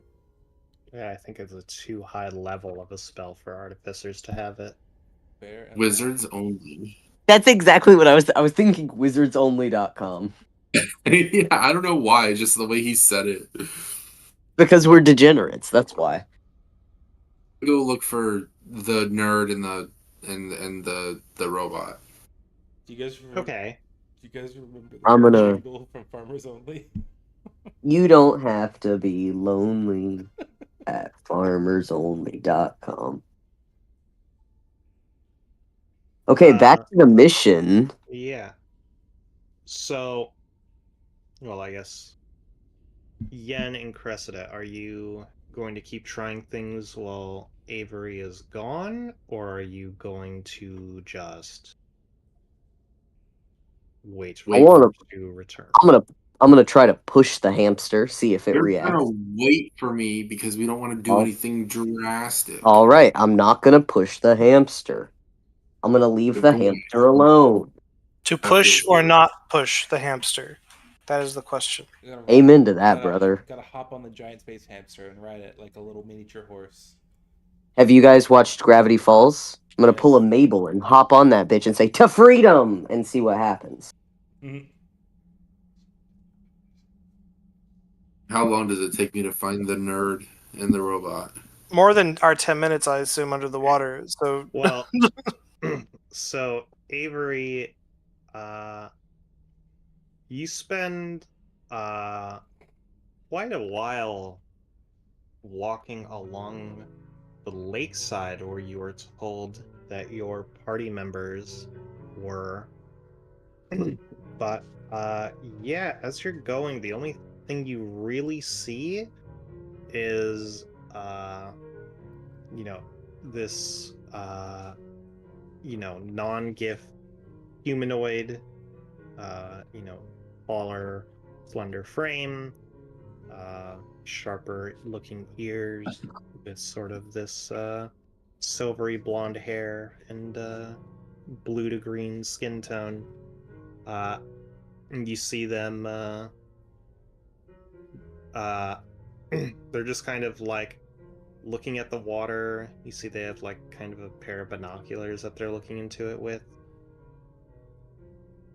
Okay. I'm gonna approach. I'm gonna be like, "Excuse me, have you seen somebody that looks like me except they're a boy and like a robot?" He's like, oh, oh yes. Do you know them? Yeah, they're my compatriots, and I urgently need to speak to them. Ah, well, you see, they are currently preoccupied with a job I have given them, and as such, they have taken a long walk off of a short pier to grab something from the bottom of the lake for me. From the bot, how? They can't breathe underwater. Well, I don't think one of them breathes. As for the other one, uh, I whipped up a nice spell for them. Fix that little problem. Would you be willing to do the same for me so I can assist them? Ah, I certainly can. Uh, for a price. It's always a price. How much? Well, it'll run you about 15 gold. But if I'm helping them recover something that belongs to you, should I have to pay? Like, that doesn't seem. Well, what if you are unable to do so? What if you go down there and trip and hit your head on a rock, or some sort of like space shark eats you, or like a space Okay, squid decides to rip you in half, or I get the idea. How about this? How about we do a security deposit? I give you 15 gold now.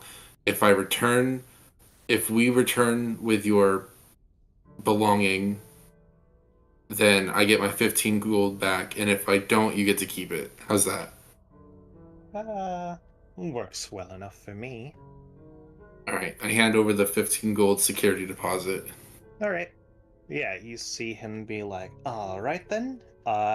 Yeah, you see him pop open a briefcase and look through. He has like multiple of these necklaces, which are like not looped. They seem to be made out of like fishing twine and like really like ocean grade rope, with these stones of various different colors, shapes, sizes, and like makeup on them. And he goes up to you, uh, and he casts the spell water breathing using one of them on you. Yeah. And he's like, all right then, well, you have 24 hours. Good luck. Before I go, Before I go, I need 2 pieces of information. 1, what exactly am I looking for? And 2, which direction did my friends head? Uh, they went towards the center of the lake, about as down as they could get. And what you're looking for is a helmet in the middle of a ship. I doubt there's anything else like it in. Like a sunken ship? Like a shipwreck? Not a boat like we're used to, but well, you can't miss it.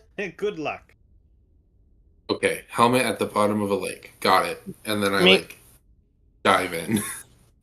Meeper, how long did it take him to get from where or her to get from where they were to talk to that elf? Like how that's miles, right? Uh, it's not quite that long. Uh, Also, you said it took us hours to get to where we were when we found the ship underwater. it sure did. Well, it took you like an hour and a half. Well, the way I Okay. was picturing it is all this was happening simultaneously. You know, Yeah. it wouldn't take them an hour and a half to fuck with some hamsters. You know. Right. Okay, that makes more So sense. I'm probably like a half hour behind you, maybe. Okay. Yeah, you're about a half hour or more like 45 minutes behind, but also Defender slowly fucking trotted, and I assume that you're just fucking free swimming it.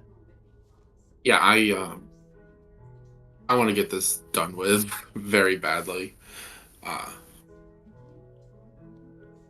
What's the visibility like down there? Out of curiosity.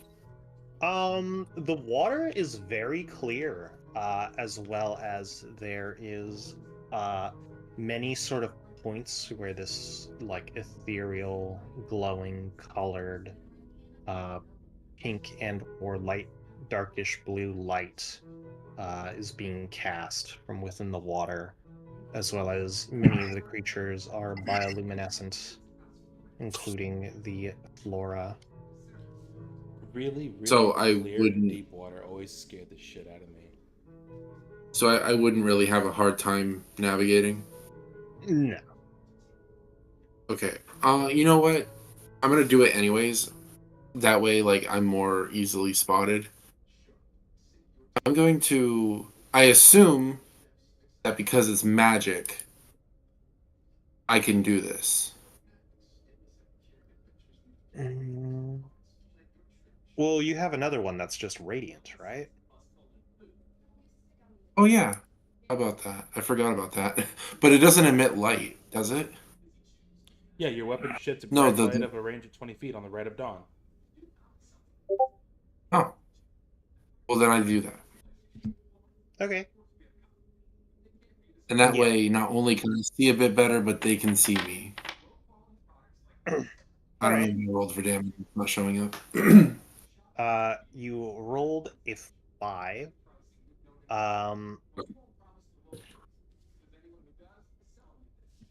Have we long rested since the last session? mm, you long rested before you arrived in town, so you should be mostly good to go. And then Okay. -5. We will cut back to Simon and Defender. So what exactly else were you looking to do, Simon? I'm doing my best to try and do some quick, shoddy repairs to get this thing as good to go as it can get. I'm going to try and pilot it just up out of the water as quickly as possible, if that's possible. In conjunction with Defender's help, hopefully he can like unhook it from the ground and stuff. You know? Yeah, when you said it's hooked into the ground, is it just like it's got hooks in the sand? Can I just dig the sand out? Or are we saying it's like got rocks around the hooks? Like what kind of hooky situation? There's not really much sand for sediment here.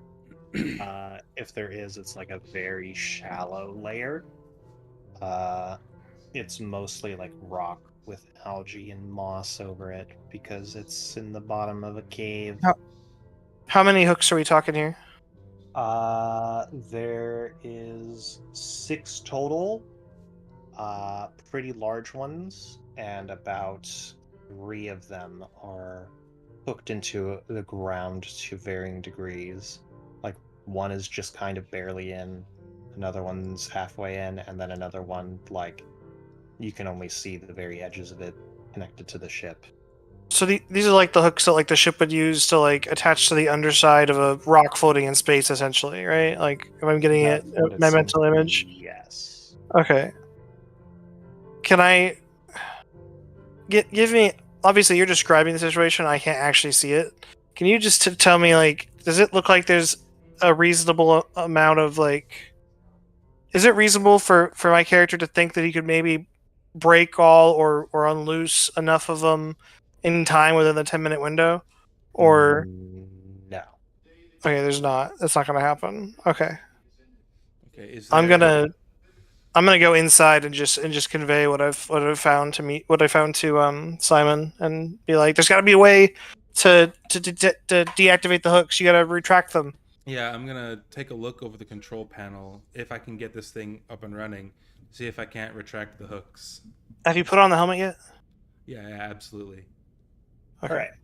So you detach the helmet from the thing. It definitely sits on you pretty wide. There's like a strap to get it to hook to your head, and it like definitely goes to the smallest setting, and it still feels like comically oversized for you. And like you you kind of have to like uh shift your weight in a way because like it's pulling on the cords as much as it can, but it would still be like pulling you up a little bit, just to make sure that like you're not getting hung by this thing, hanged. Uh, go ahead and give me just a raw intelligence check. I am going to.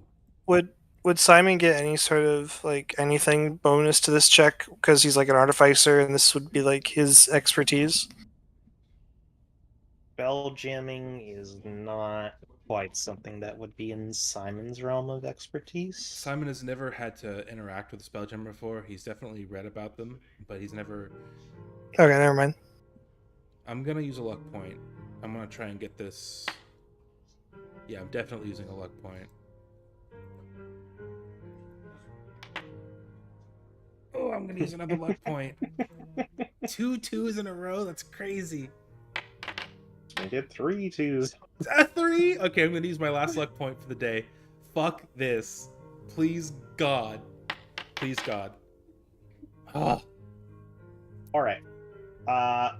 So you do manage to.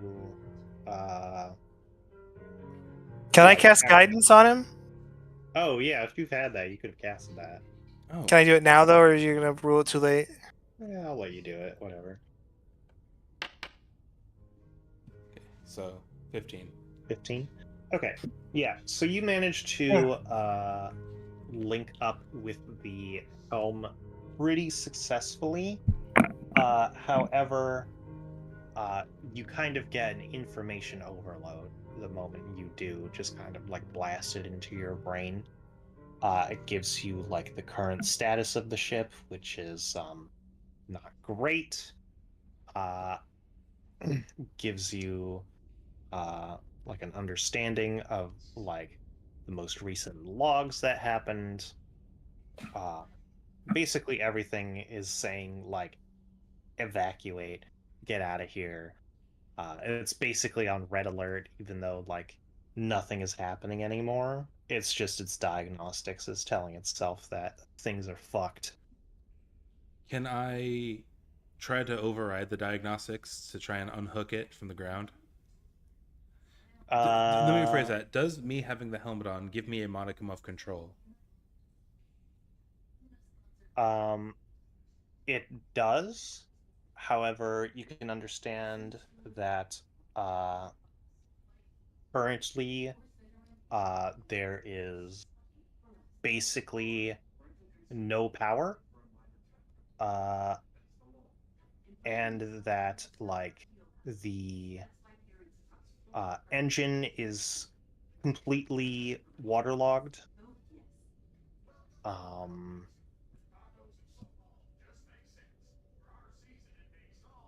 All right. I'm gonna. How much time would you say is left on this parted sea we got you going on? did that all within like a minute. Okay. I'm gonna run down to the engine room. I'm gonna go with him because I have something I can do here. You said that thing jolted a shitload of information into my brain, right? Mm-hmm. All right. I'm gonna run down to the engine room and I'm gonna cast heat metal on it to try and evaporate the water that's in it. I can top that. I'm going to cast Destroy Water on a 30-foot square. Okay. That's way better. All right. Yeah. So you get rid of the water. We're fixing this ship, DM. I want to get it. I want to get it at least functional enough to get it out of the water. Okay.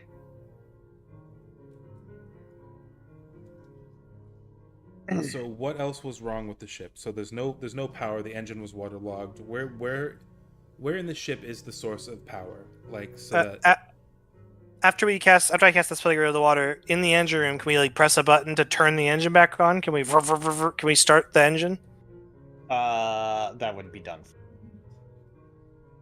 would be what? from the helm using the helm. Okay. Oh, you cut out, so I thought you said that will be dumb, and I was like, all right, No. sorry.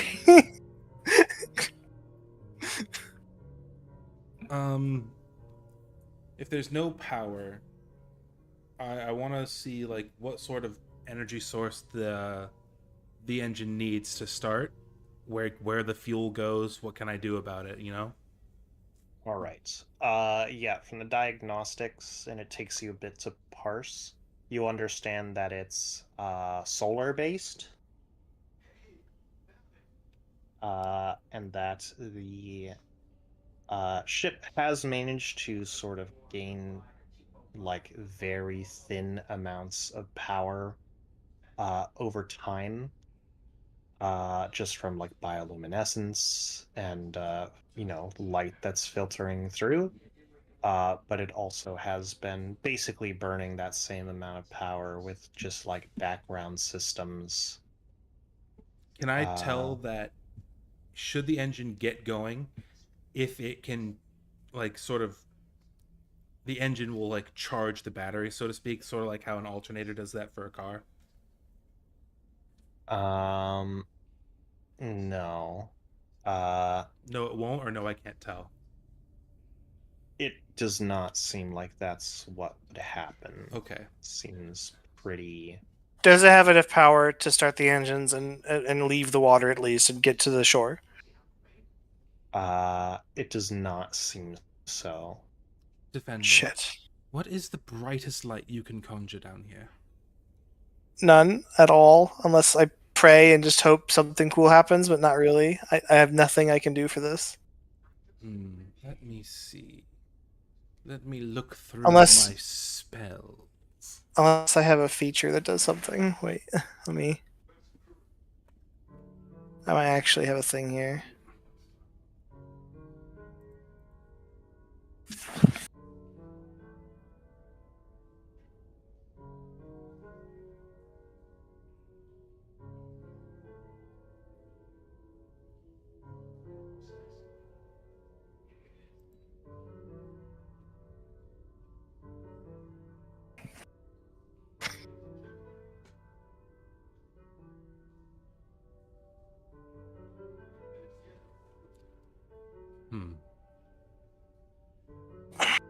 Okay.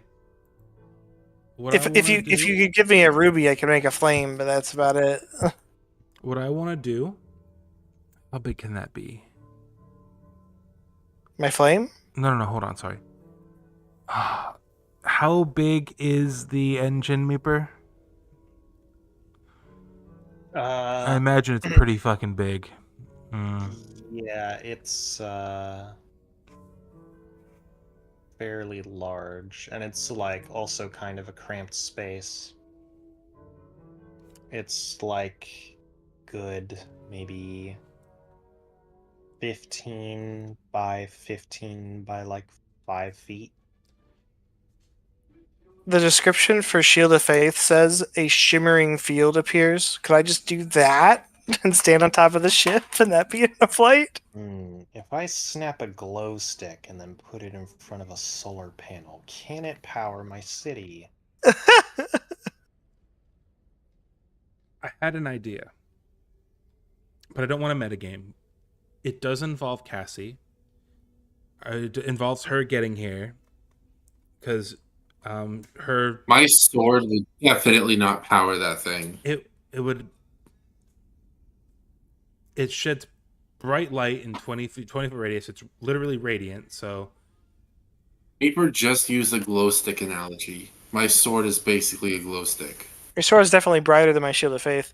Throwing out an idea, could we somehow hook up the ship to Defender and have Defender's power source power the ship? Just enough to get it to the shore? Barely? Uh, that sounds sorry, insane. Genos, but no. That sounds insane.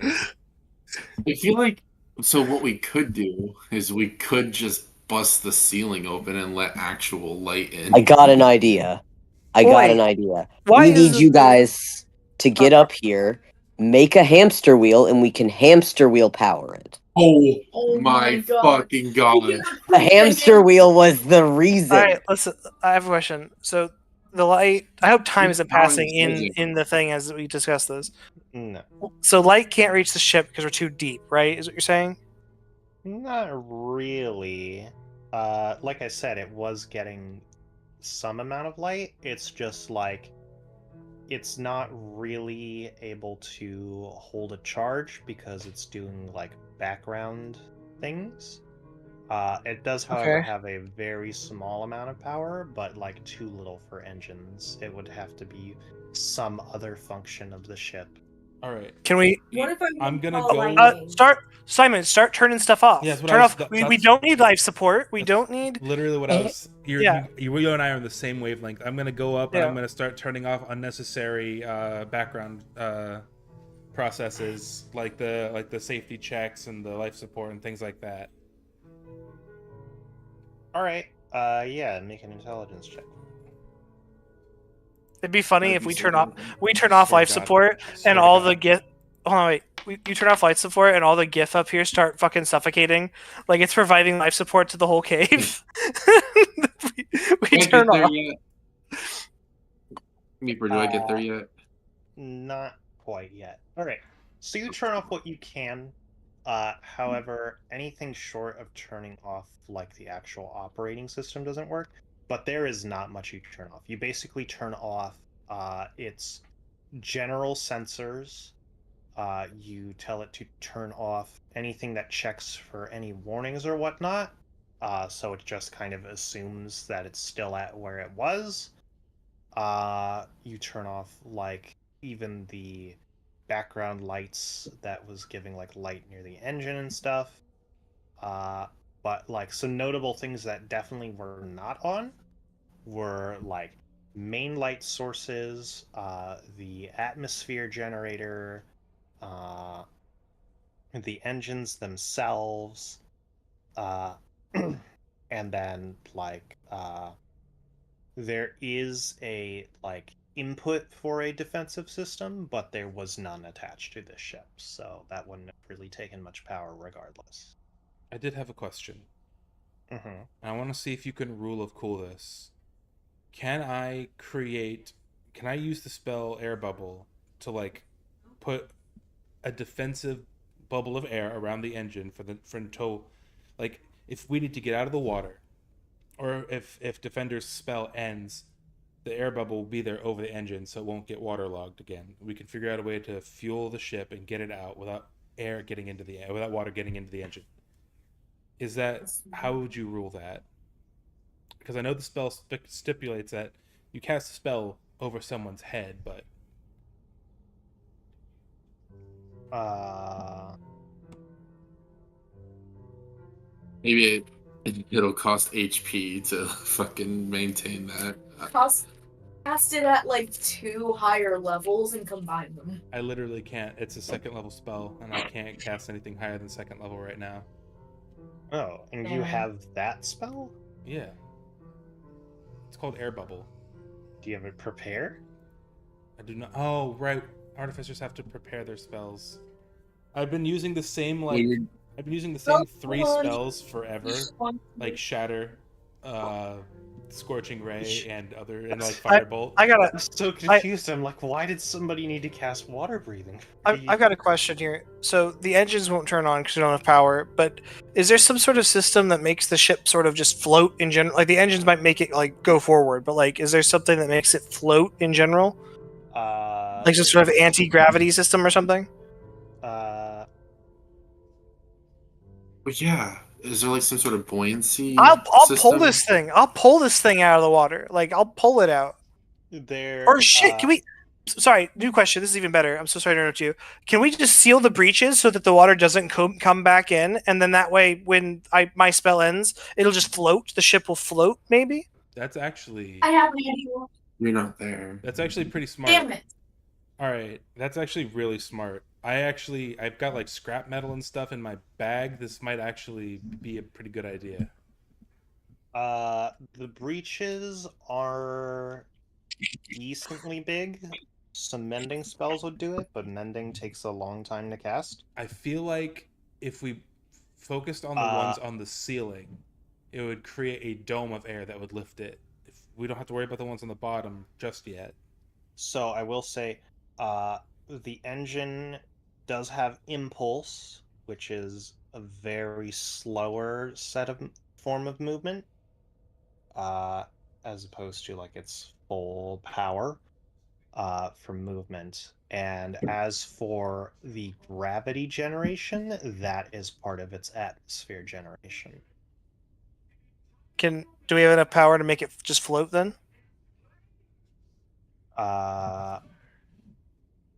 You probably have enough power to make its impulse move it a bit, enough to detach the hooks, or enough to generate an atmosphere for some amount of time, like a few minutes. Okay. Game plan. I use mending to seal the breaches to the engine specifically first.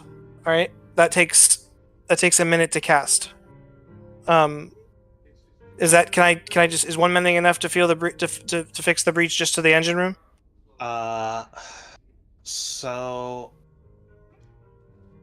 it's kind of a problem more so because of the fact that like the engine naturally like has pipes and filters which go into, I guess, what would be considered like open air, like exhaust and whatnot. Okay. Shit.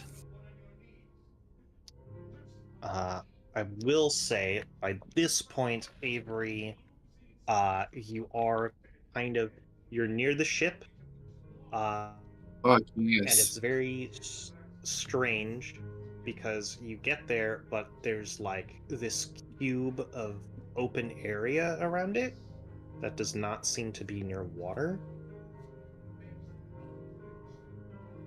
Okay. I'm going to assume that that's the ship and that is the doing of.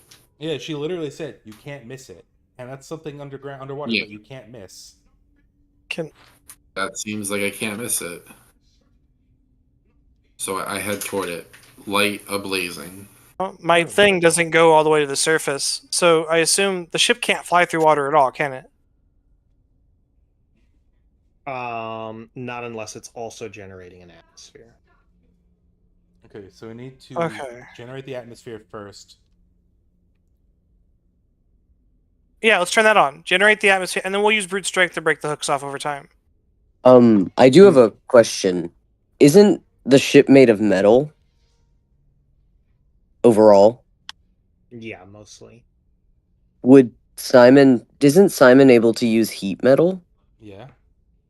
Could you not just Heat rises. heat metal the heat rises? Just make the whole thing hot and make it bubble up. Okay, for the record, if you put like a red hot piece of metal into a tub of water, that metal does not float. Well, yeah, that's why you would put it on the bottom. Yeah, I do know that. But if it was at the bottom, it would still not go up. It would stay on the bottom. That's why you have to find some way to make bubbles. I think that's what Morgan's Before they- getting at. Oh, is the- okay, I is get Yeah. it now. Is the bubbles and the steam. I don't give a fuck about the heat metal. I give a fuck about the bubbles. I feel like we're on the right track here, getting this out of the water. Okay, before they do anything that can get me killed, can I please get in the ship? No. Yeah, so you go to an area where you wouldn't fall 100 fucking feet once you enter the sort of safety area. Can you also make a perception check for me? I sure Oh my can. god. I'm literally picturing this. It just popped into my head like the fucking like the ship, like Frieza's ship from Namek. It's all circular and shit.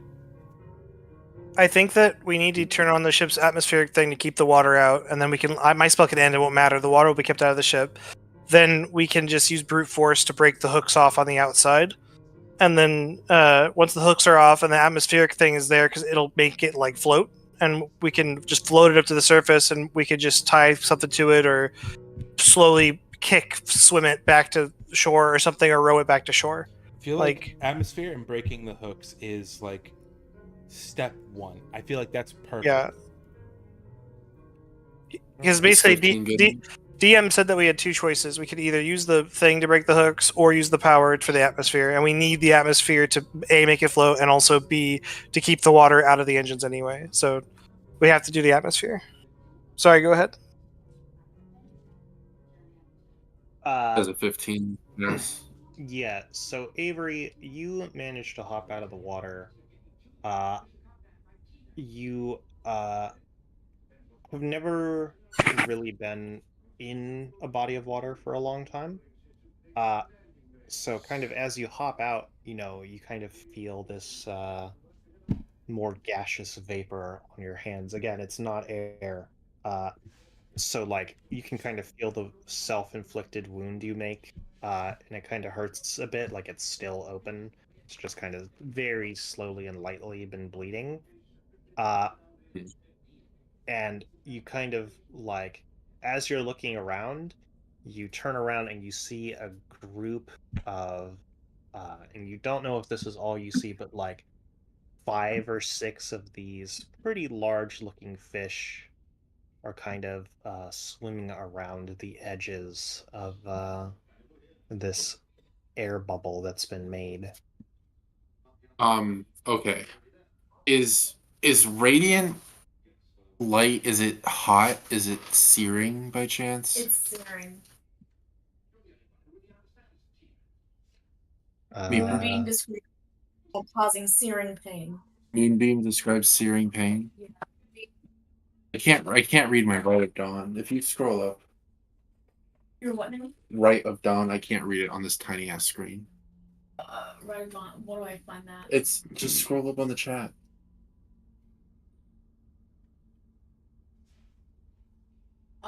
What about it? Does it say anything about searing hot light? Is your radiant? Bright light out to a range of 20 feet. You have resistance to necrotic damage. So no. I was gonna try to use it to cauterize the wound. Will that work?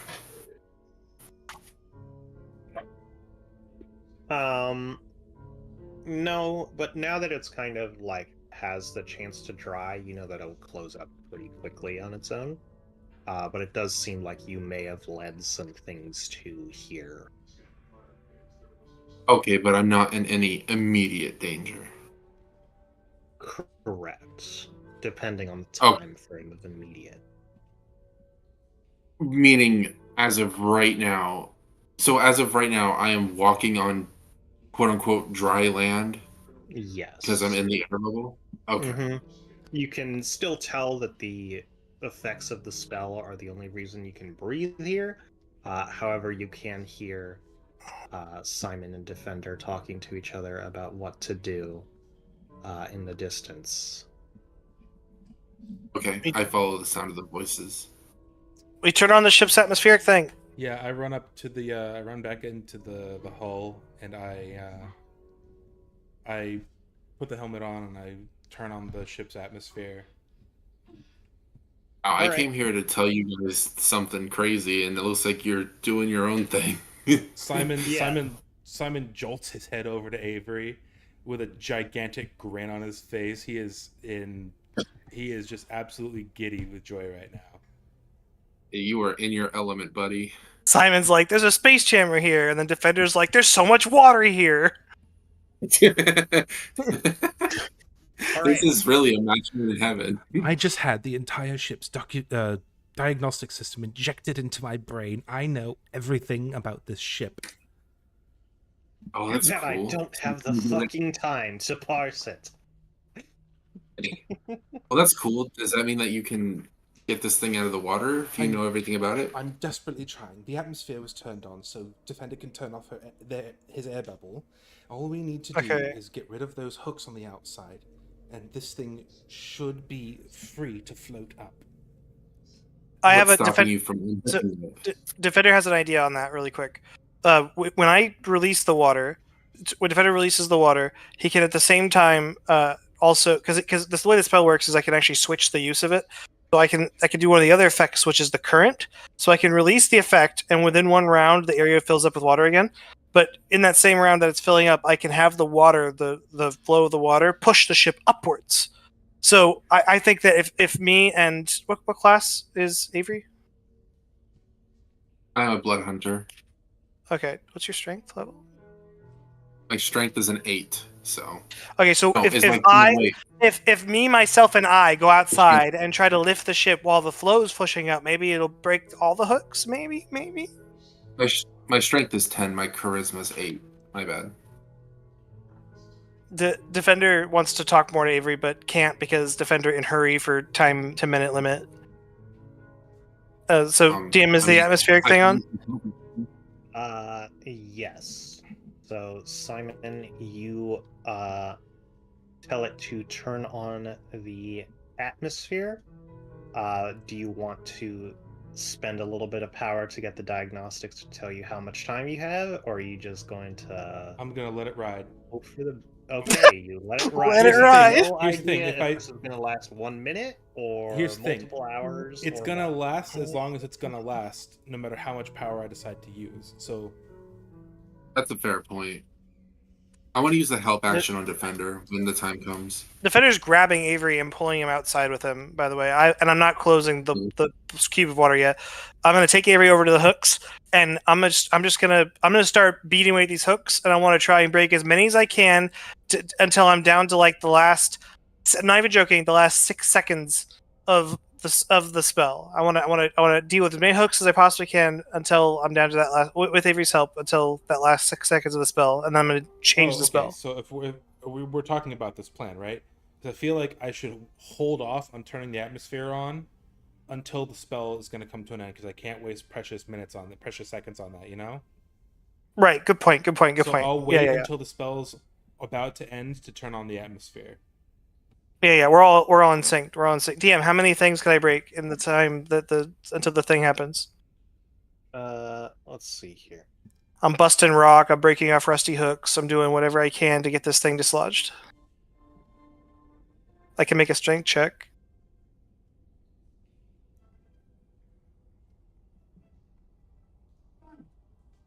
Let's see. And what was the reason that he couldn't just retract the hooks? Like, what was up with that? It would take power if you Oh, didn't. okay. Yeah.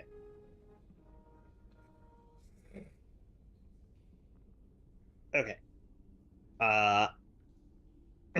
Yeah, so uh go ahead and make a roll to hit. Multiple times or just one roll or Just give me one. Just what? want to see what you're capable of. A roll to hit. So what? Just like do an attack with my sword? Yeah.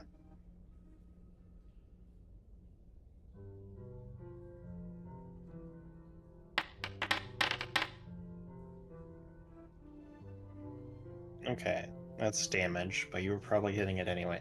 All right. Sorry. Yeah. So, um,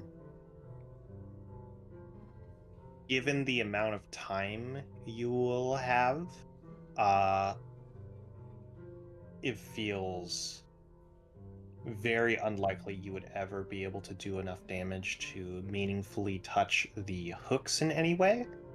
However, I would say that probably the hook that was mostly already undone, you can probably, working together, break away the stone around that one. And you can kind of start to work on the one that's also only like half buried. But the one that's fully in there is in there very good. And Out of curiosity, would I be able to use my lock picking skills to sort of like, I don't know, mess with like the, I don't know if it translates, but like the little mechanisms inside, would I be able to do anything with that? that'd be more like Tinker's tools. Tinker's tools? Okay, I don't have any of that. You know who does though? I do, yeah. All right. You don't need to be in the ship now, right? Because you're not hitting the. Right. Well, do wait, you have to? We're retconning that we haven't turned on the atmosphere yet because we didn't realize it was a time limited thing. But So we're gonna wait. There's still the air bubble. My air bubble's still. Can you come outside? How much time is left on this Meeper? Do I have time to tinker with the thing to try and? You probably have. I would say Avery showed up when there was about 3 minutes left, so like 2 minutes. How long does it take to go from where he is to where we are? Not very. All right. Go for it. Come out here and see if you can tinker really quick. All right. But save enough time to get back to that chair because I'm gonna try one Yeah. last thing right before the bubble fills. I'm gonna fuck with it as much as I can. In the interim. What am I? You do know everything about the ship, so maybe you could. I don't know. Have advantage or something. Can I use a lucky point for Simon? No. You can give him Yeah, guidance. divination. Guidance is still active. It should still be active, right? Oh, Or is it the You next? have to re-up it. Okay, let me re-up it then. You do? Weird. Wait, check one thing. I feel like if it's a Control cantrip. water, it's concentration, so guidance is also concentration. Oh shit. Okay, I guess I can't actually use guidance then. Can I use the help action to give him advantage? Sure. I mean, 'cause I do have some familiarity with Yeah, Simon's metal. gonna be like We're- 3/4 wrench, please. You'll Worst just hand it case, to him. Yeah. worst case scenario. By the way, we're all gonna leave. We're gonna literally come back tomorrow after a long rest with the whole gang, and we're gonna do this all over again. I'm gonna recast the fucking bubble. We're gonna redo this whole thing, and we're gonna get this shit out of here. It's happening. Yeah. But We're gonna not come down here with an getting your army. down payment back. We're gonna come down here with a fucking army of hamsters. And I'm going to cast air bubble. I'm gonna prepare air bubble on the next long rest so that I don't have to worry about spending any additional money. All right. So, how many things is he able to It's get just- any of the hooks out? It's just that I get another roll, right, Maper? Yeah. Oh yeah. Okay. Thought that was a 2 for a second. Me too. Was I got about to be scared. really mad at that dice. All right. Take it. Yeah, so you go over and you just like you see that it's sort of like an array from smaller to larger getting closer to the like uh exit of the hook outside of the ship as you're kind of in this cramped space. And you just like rapidly rattle off to Avery the wrenches and other things that you need. But you basically manage to decouple the hook enough to where you're pretty sure anything else that's still connected will just break. Fantastic. After All right, that's good, I'm gonna give them both the thumbs up, and I'm gonna sprint back to the control room. Well, that was one hook. Okay. Well then, How long did it take for one hook? About a minute. Okay, Oh my so- god. There's Yeah. four All right, of go them? back. Go back Yeah, to the I- control yeah, room. I'm just We gonna don't have s- I'm time. just gonna sprint back to the hall. All right, this is Defender's final hoorah. So, when Simon turns on the atmosphere, Defender's going to release the bubble so the area fills in with water, and as it's filling with water, Defender's going to do the other option on control water, which is to alter the flow, and he's going to make the flow of water push upwards from underneath the ship, and I'm going to try to detach the ship that way, like Don't, break the rock or whatever, and just. don't forget about the sharks. I may or may not have brought sharks with me. I'd also like to point out that if the ship's atmosphere would also make the ship float normally, then I assume it's already once the atmosphere gets turned on, it'll also be tugging up on the hooks as well. So that's a secondary thing also pulling on it. So Well, the atmosphere causes the internal gravity to activate. what causes the ship to float? Impulse, which is Mother, what are we doing all this for? The atmosphere was so that the engine wouldn't get flooded when the air bubble went away. Right. But now, wait, what's the next step? I thought the atmosphere also made the ship weightless. No. DM, what do you think is our next plan after we detach this thing right now? What do you think we're doing with it? I Listen. don't know. I feel like. Listen. I feel like we misunderstood some information. Hold on. We And then misunderstood some information earlier on, is what I think happened. The current You give surging me up. actions, I dole out consequences. The current can only go up 100 feet, though, and I assume we're deeper than 100 feet. Wait, maybe are we deeper than 100 feet? Yeah. Hmm. Maybe we come back tomorrow. God Our, damn I it. would like to remind you that our other friends do need immediate help. I'll lose Right. my security deposit. Hey, listen. If this works and it's dislodged, we can come back here and try to refuel the ship. And We already have one hook undone, so that's less work for tomorrow. All right. I'm going to do the thing. I'm going to make the Yeah. upward current thing happen and see what happens, DM. yeah, we're gonna try and at the very least it might dislodge it, which is still a good thing to do. All right. Yeah. Why don't we get an Arcana check from Defender? All right. Let me see here.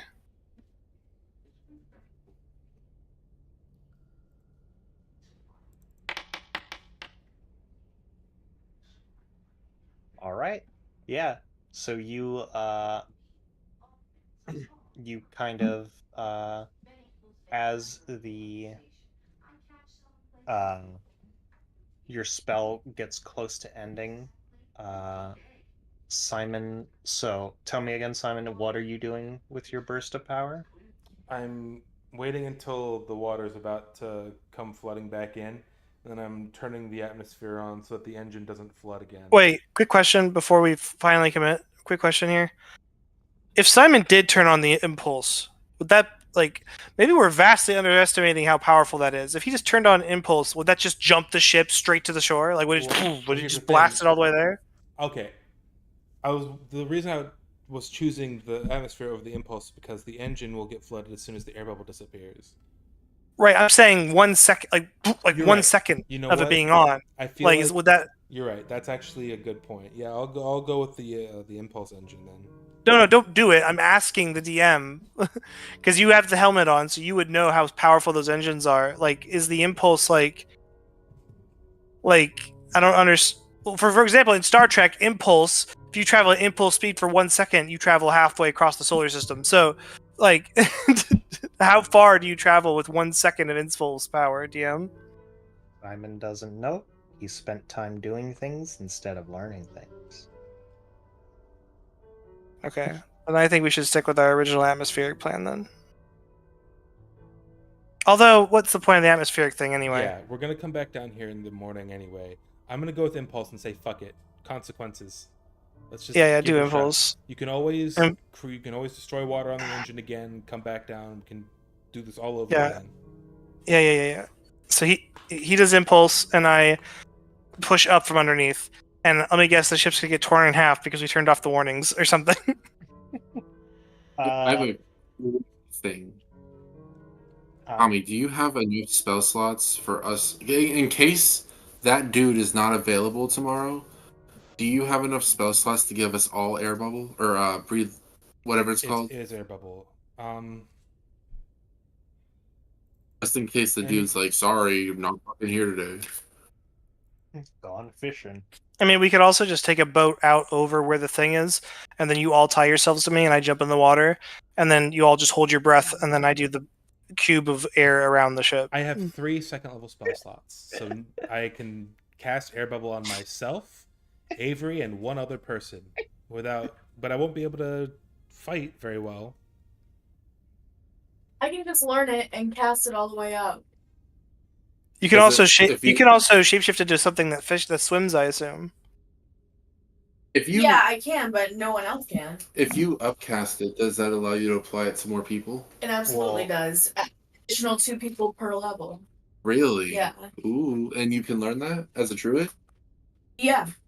Cressida Okay. can also just learn water breathing, which can be applied up to 10 people from a single cast. Oh shit, that's actually Is that do you have the spell slot for that? What? Well, what level spell is it? Do you know off the top of your head? Third. Third. So if you have access to third level spells, you can prepare it. One moment. So DM, what Water happens? Impulse 24 fires. hours. Cool. That's it. I'm learning water breathing, preparing it during night watches. The next long rest. Okay. And Uh, I'm going to just swap out. Yeah, so you all begin to send it. Defender, you clasp your hands together in prayer style and then kind of push them upward to direct the flow. Water begins to pour in. However, you aren't really moved as the upward force does move you all quite a bit. Although, actually, can I get a strength saving throw from everyone? I mean, if You mean the if this three is of them? if this is to not be moved by the water, I'll just go with the water. I don't care. Yeah, Simon needs to stay at the helm. I'll roll for my strength saving throw here. Hold on. What did I get? A 7? Yeah. Yikes. Oh, this You need it sucks. from me. No, she just needs it from us I'm three. gonna use a lucky die. Oh my god. I can't believe that was such a lucky roll on a strength roll for Simon. That almost sucked so bad. There you go, Oh, 16. mine. All right. I Yeah. also don't think I need to make saving throws, by the way, for things related to the water being moved around by my spell. I think that's in the spell description, but I don't mind either way. It is more so because the ship is being jostled quite a lot. Okay, so anyone who succeeded, which is it's a DC 15, will take half of I only rolled 4 for bludgeoning damage from the jostling, and will not be flung out of the ship as immediately the leg defender, which you are able to get out of the water, is already out. The one that you decoupled, you hear a horrible noise, but it breaks. The diagnostics are off, so it still assumes that that leg is still there. But then the last one does catch for long enough to where the ship temporarily becomes sideways, jostling you all quite a bit. Uh, you know, Is this defender. is this just the water thing happening, or are the impulse engines on at the same time? That's also because of the impulse. Yes. Okay. Avery, you take it the worst out of everyone. You are almost flung out of the ship. Defender, you're able to kind of move with the shifting current. But after a moment of Simon just punching it, it does manage to undo itself from the rock. However, at this point, the water does once again flood the engine.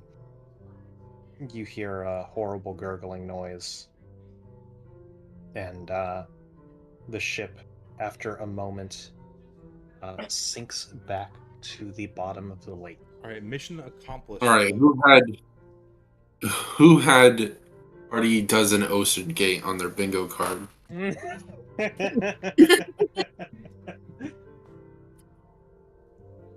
Mission sort of accomplished. We got it dislodged. All we got to do is get some kind of fuel in the engine and come back the next day. Well, it's like a battery. I was gonna ask, can we so it's solar powered? You said, can we take the battery and maybe a part of the paneling with us and leave with it, and then we could go charge it somewhere and come back? uh, Oh my god. it Did you make a bingo is. card?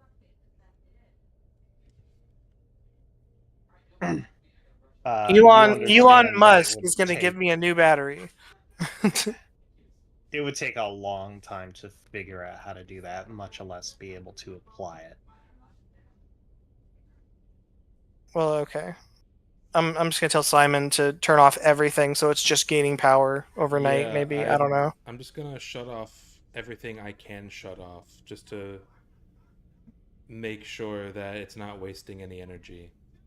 Can Simon tell how long it'll take for it to get enough power to take off? At the rate it's currently gaining power from the ambient lights around it? He would have to turn diagnostics back on. Well, I mean, Alright. sure. If you got to, Yeah, right? I'm gonna turn it back off anyway. Yeah, I'll turn the diagnostics back on, and I'll sit there with the helmet on and just try and concentrate on sifting through that information. All right. Hey guys, I just want to let you know I do need to go ahead and go to bed. Yeah, we're gonna wrap up in just a moment. Also, hi, Brandon. All right.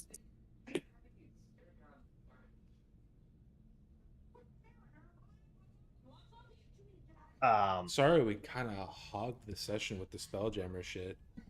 Yeah, Sorry. this isn't quite how I expected things to go down. I already figured out how we're going to charge the ship, by the way. It's super easy. We literally just got done meeting, or not we, but the other half of the group just got done talking to a monastery full of monks who use their key to generate light. Oh my god! You're It's right. very obvious. And they're all hippo people. They can swim. They can't breathe underwater. That's But not they how can that works. They can swim. They can swim really good because they're hippo people, but also Catherine's Cressida can cast water breathing on up to 10 people. I hope Gift just can't swim. Like, it's like a thing with their race. They just cannot swim at all. They just blubber in the water like, no, oh my god, I'm drowning. I'm drowning. Okay, yeah, so diagnostics takes a long time to figure out what's going on. You know, it informs you, like, one of the legs are broken, Another one is Mm. structurally compromised. While while he's doing that, by the way, I'm in the same room, just trying to secure that room that we're in. Like I'm casting mending on any holes in that one in the control room. I'm trying to fully get the control room airtight so I can cast destroy water and empty that one room with water.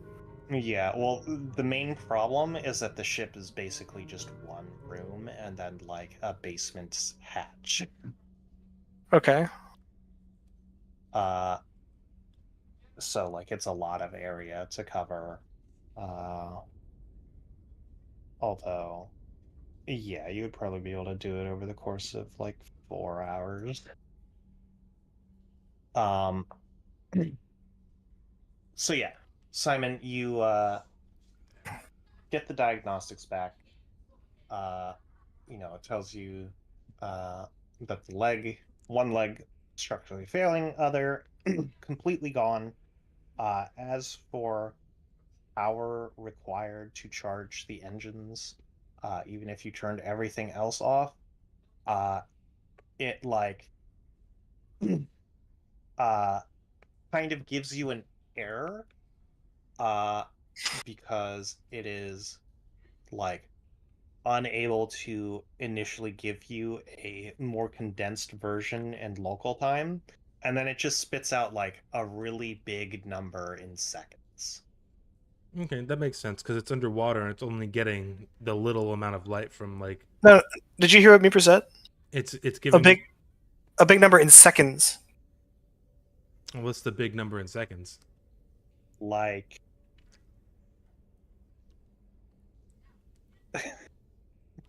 8 a billion lot of seconds. digits. 8 Yeah. billion seconds. How long is a billion seconds to days? Is that a lot? I don't even. I'm brain hurty. I feel Yeah. like, but what I'm saying is, I feel like it's estimating that time based off of the amount of available light, which is essentially limited to fish and bioluminescent plants. But I like where your head was at, Taylor. The GIF monks with their key light. I feel like that's a fucking kick-ass idea. Okay. Yeah. If it's like, a billion seconds, it would take 11,000 days, 11,574 days. Fantastic. Defender will wait. Oh my gosh. Okay. If you guys wouldn't mind looking in Pelagang real quick. I love that Tit Vantage was on there. I haven't heard Tit Vantage in so long. Does something stupid and the party has to deal with it. Cressida gets stuffed into a dishware. I feel like we need to add one on there where the party asks Cressida if she can speak with animals. and the answer is Like I still said, no. we need help with these. So if you wouldn't mind replying to that message with more bingo entries, because we will make this and email it to all of you so that we all have it. Oh my Email. god. These two gifts sum up the day pretty well. Yeah, and if everyone gets if we get a lot of suggestions, I'll make different bingo cards. In different, make sure that they're randomized. They're randomized, yeah. She cannot. Oh, we have somebody new now. All right. I don't know if your name is all capital. I just kind of assumed that Defender was in all caps. I defend just the D. Just the D? Okay. Yep. It's always just the D.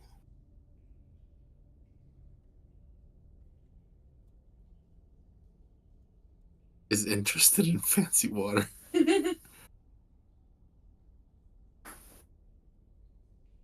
Defender takes a figurative Jesus. speech. That is a good one. That is a very good one.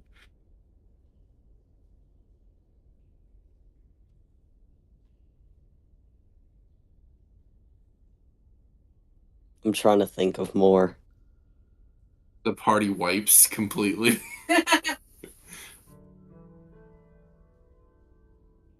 Simon gets rest. Yes, Simon gets rest. What? What? Simon, you die because at least Ilma died a lot. I don't know about Ilma died a lot. For reference, Taylor, I have an elf moon druid named the Ilma. party way overthinks things.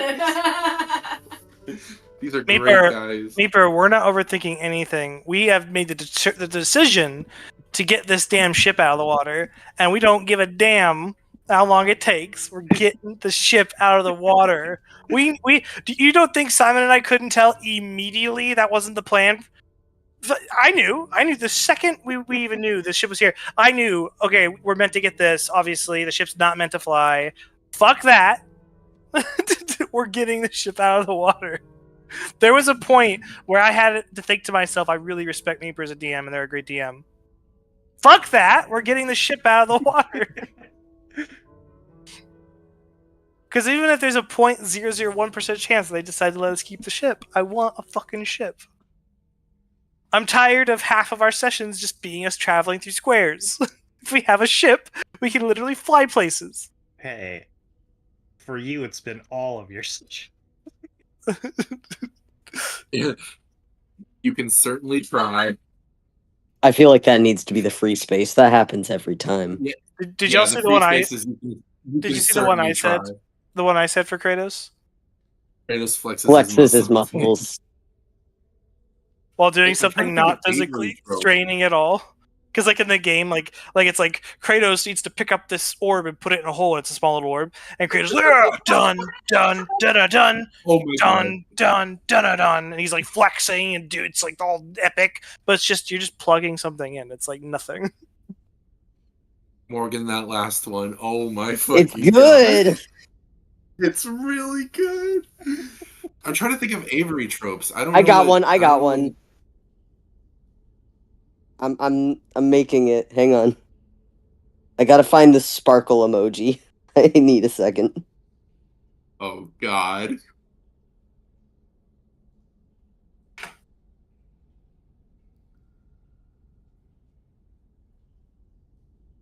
Simon, just go when I just put.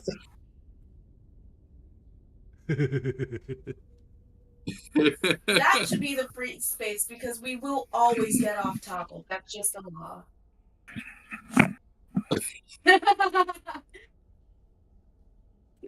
Can I apply my? Did I apply my luck point to someone else's role? I almost wish that I was Scritch at this campaign because you would all love Scritch. You want to talk about insane people? Scritch is great. Which is insane. Scritch, if Scritch was there with the hamsters, Scritch wouldn't just dive in the water. He'd like swim up and down, come up, squirt some water up in the air like a whale, go back down. Yeah, that's a good one. He'd be enjoying the water. Alright, well. Cressida becomes some random creature. Can I give my luck point to someone else's role? To be clear, Simon, that one killed me. like 98% of Simon's rolls today have been ass. Like They typically are. They typically are. Simon, you've rolled 5s and lower for everything except 2 rolls. And that's counting all the rerolls. That's crazy.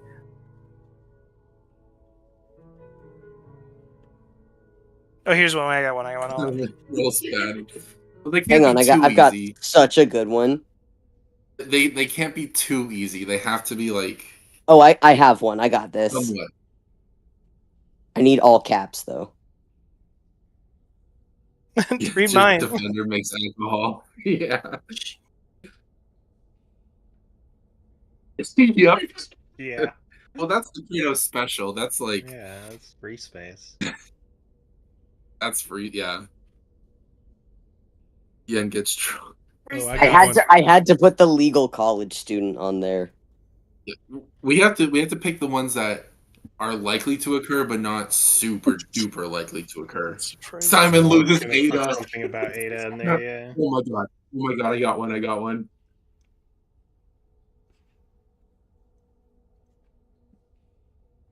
Your bird sister. Oh my god.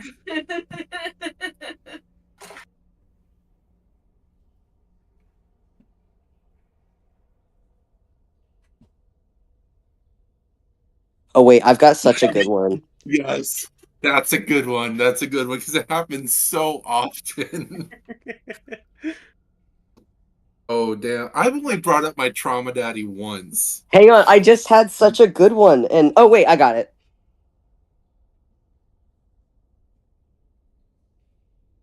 Where's the numbers? This one will come up a lot, by the way. This one I just posted, that's going to happen every chance Defender can. Defender loves things. I asked how big those fish were because I wanted the fish. Oh, that's such a good one, Morgan. That's such a good one. It's gotta be. Meeper, if I keep one of those giant goldfish, can I beat it up every day until it evolves into a Gyarados? No, you'll just have a dead fish. You said it has 3 eyes. It reminds me of the fish from hold on.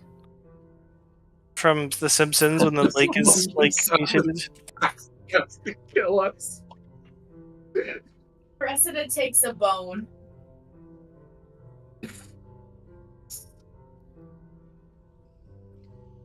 Oh, these are so good, guys. We will do this. We will actually make these and send them out.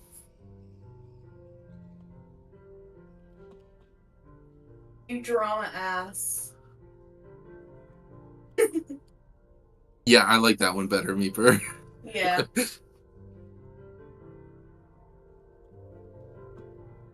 Oh, I'm going into the yeah, real go life ones. Chromebook moment. Yeah, Chromebook moment. We'll just, if you want to edit that, just to say Chromebook How do you moment. how do you spell nonchalant? NONCHALANT. Brandon closes free space. Simon commits a war crime. Oh, what does that say? Oh god. Oh my god. Are you in?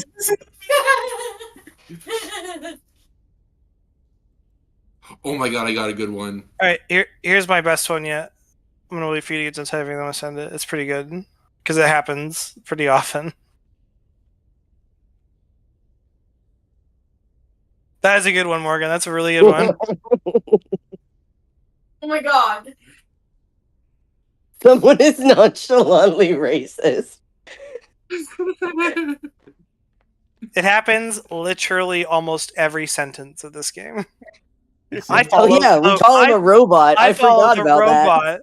robot. Oh my god! You guys know that trend on Twitter right now, or TikTok right now, fucking calling the Elon Musk's Tesla robots clankers. Oh my god. That's amazing. I thought the DoorDash one was pretty good. Hang on, I've got a good one. It's a free space though. Dude, Oh my yeah, God. that's a free space. It's an and a half. absolute free space. These are so good. I did not expect to get so many fucking suggestions. Oh, I'm so excited. Free space. Lesbian occurrence. Free Something space just- lesbian occurrence. John Petillent. Prostate exam. Oh shit!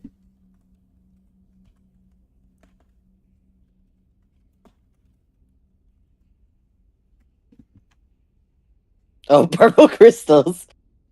It's a good one. Yeah. Do you know anything about these purple crystals? Have you seen this? Oh, Have you seen the man in this photograph? We can't. Oh wait, hang on. We can't meme. We can't meme Gonzo anymore. You know what my favorite thing some DMs do sometimes, right? Like they'll be like a warrior elf or something, and they just so happen for their extra language for their background or whatever, they just chose to learn Draconic or something. And then they meet later on a Dragonborn, and they're instantly like, "Oh, I could talk to them in Draconic." And they're in their mind, they're thinking like, "Oh, that'll automatically give me an in, and I'll be able to figure things out and gain information." And they speak Draconic to them, and the DM's like, "Yeah, they don't speak Draconic; they speak Common." They don't know what you're saying. Or worse, they do speak Draconic, and they find the fact that you automatically assumed they only spoke Draconic a little bit racist. I once was DMing a thing, and I immediately was just like, okay, yeah, we're speaking, we can talk to each other, but that doesn't make us fucking friends. I don't want to talk to you.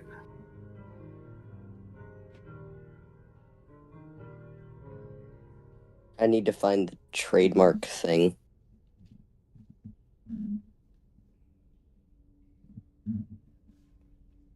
You know what?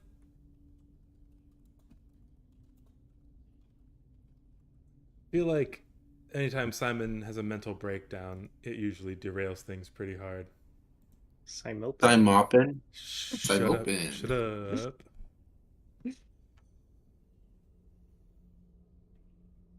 Simon at least 4 times. Avery's not. Yeah, Avery's pretty edgy. Ada being the reason Simon causes war. I have a really good one, actually. Here's a really, really good one. This happens a lot. Literally, yes. Yeah.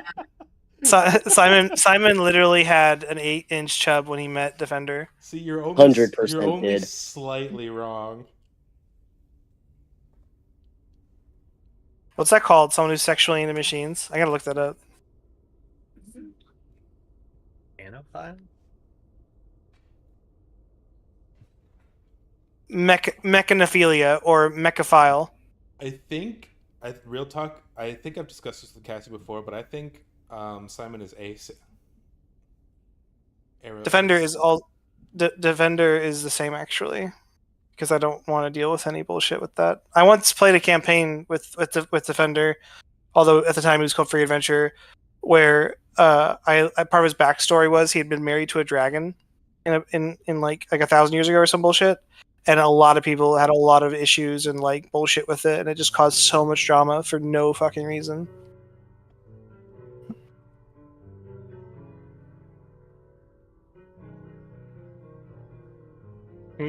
Something orally, Oh my God. something orally questionable. I feel like that's Look, the M is stuck to the back of the word something. So no, that says orally, Tommy. Yeah. Right after saying the your M character was for- ace. Yikes.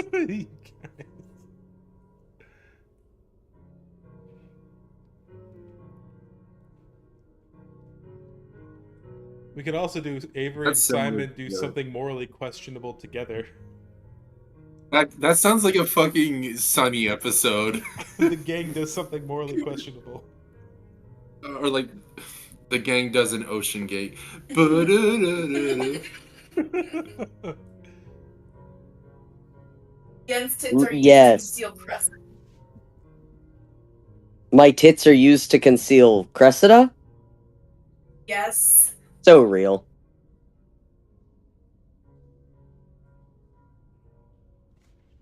Oh.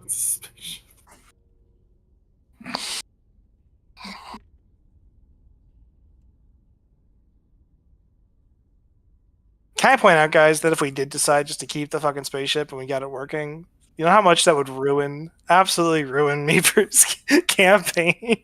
Oh, We'd 100%. We'd fly everywhere. We would roll up to that gambling ring and we would be like pimped out. You know, I don't appreciate you saying something so controversial yet something so true, Morgan. It's so true. He's forgotten and then mentioned like Damn it, once in every 6 months. I was literally typing something of that.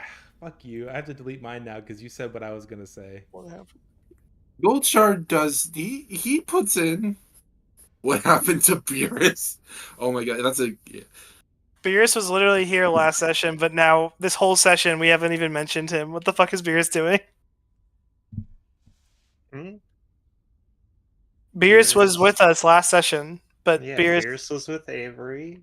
He followed her into the monastery, Oh, okay. had free food, and took a nap. Okay. I think Beerus saves us all is a good one. We try to keep a serial killer alive.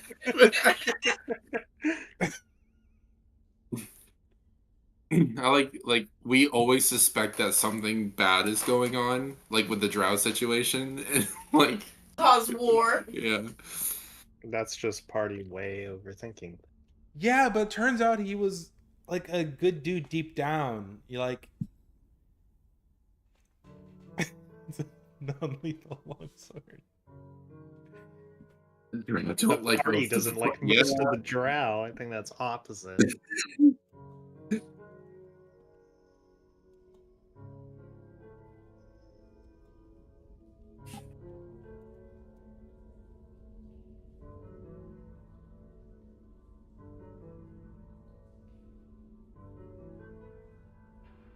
The party forgets about the talisman. That's it. That is such a good one. The party forgets the talisman.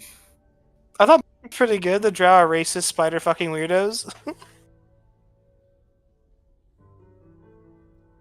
I feel like that whole experience with Ada and the kidnapping of her made Simon unironically slightly racist towards Drow.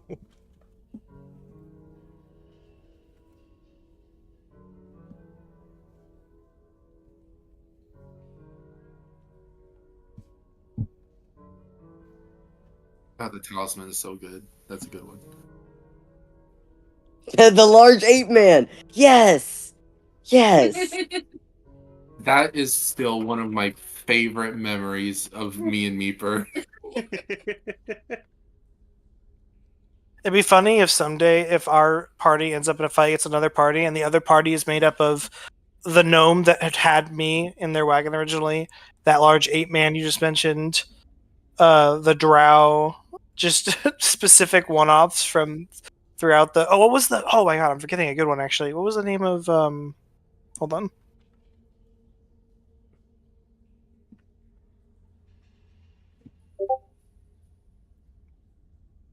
That was it.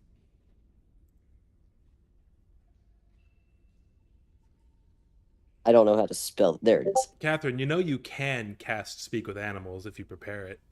It's a first level. It is a first level. It is a first level druid spell. You know she can. She literally has a spell book. She made a handmade spell book for herself. It's actually really really cute. Oh, thank you. It's so helpful.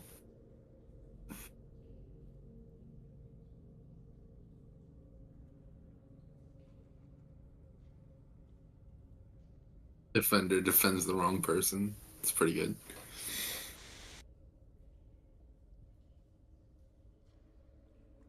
Defender offense. Simon, Defender offends. Defender never offends. That is, he's too innocent to offend.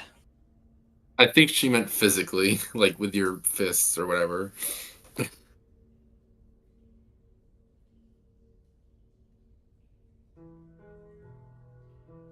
Oh, I'm an eeper. Yep, that's a good one. Whenever Defender heals someone, it's just throwing a ball of water in their face. You guys have given us so much good material for this. I cannot wait to do this. me too. That's a good one. Tommy gets confused about art. Oh my god. Hold on, I got one.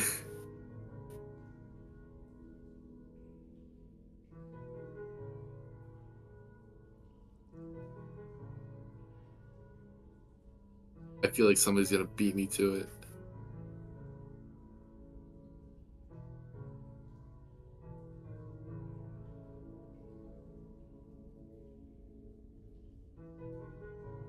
I think I've asked that twice ever, just because of Yoko Shimomura did the soundtrack Hang on, for hang both on. Mario and Luigi and Kingdom Hearts. What? Oh, I can't remember it. God damn it, Catherine! I need you. What? What? The god awful shit that you send. Where is it? Someone read mine. The flesh vessel. One moment. That's it. One moment.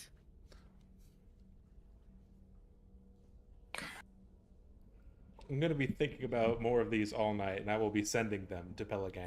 Simon, did you read mine? Simon is an artificer, which makes Magical effects with sophisticated magical machinery, but dumbed down the craft Aiden, to a glowing Aiden rock. needs a body. Okay, the glowing rock thing is completely different because with the magical tinkering, I can imbue a mundane object with a mundane magical effect. Yeah, but just so you know, though, lore-wise, the way that's meant to be is you're turning that thing into a little like you're tinkering it, like you're gonna like make it into a little machine thing, basically that does the effect. 1 second. I don't mind that's a glowing rock. I'm just pointing out that I've literally never seen someone use the super, mechanist mentality, wrenches, tools, screwdrivers, machinery, artificer thing, and it's just glowing rocks. I mean, mechanically, at first level, you learn how to invest a spark of magic into mundane objects. To use this ability, you must have thieves' tools or artisan's tools in hand, then touch a tiny non-magical object as an action and give it one of the following magical properties of your choice. Yeah, all it says is just touch it. Yeah. You're a tinkerer, you're a builder, you're a machinist. You know what? You're right. I take my RP pretty seriously, so from now on, I'm going any little magical doodads that I dish out to the party are going to be very intricately designed and very perfect. It doesn't have to be just one rock too, though. You could be like, I pick up 2 rocks and a piece of like a twig, and then be like, oh, I craft a gear and I shove that in here, and I shove this little thing in here, and that magic rune on that will ignite that, and this will turn that, and boom, and then you hand us a little doodad that gives off light.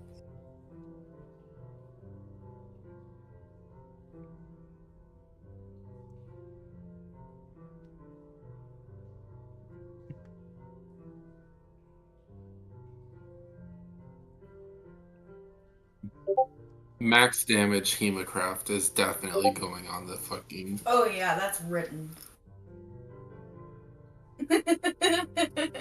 Hold on a sec. Meeper, can you do me a favor when you get a second and put a bingo section in the Wild Beyond the Witchlight channel or category? I feel like it'll be good to have it for that too.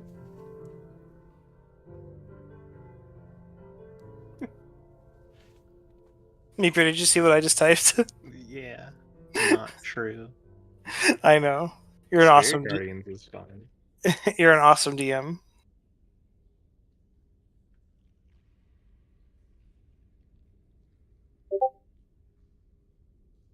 Fantastic, thank you, Meeper. Meeper was though caught off guard. Hello, when I casted the control water to do that big thing, Meeper was like, "You have that?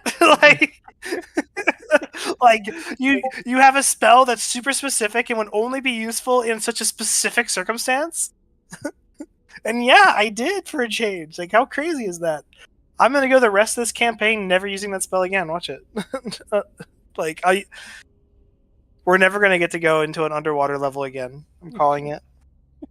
You don't know that. I don't know that. I debated, by the way, using it when we were in that cave and I was using Sphere Guardians. There was a pool of water on the map, and I debated doing the raised water level thing because I can have a 20-foot wave come out of that water basically and sweep across the field. But I was like, nah, I'm not gonna do that. I'll save it. I'll save it for another time. Well, I'm running low. Eeper. Yeah. I'm an Eeper, so I'm gonna head out. 1 second, 1 second, 1 second.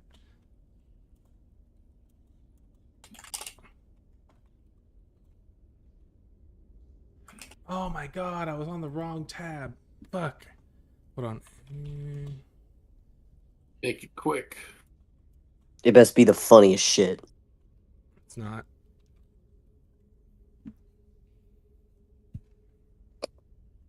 That's so real. You know, I can't even. Hang can't on, keep I this actually- allegation.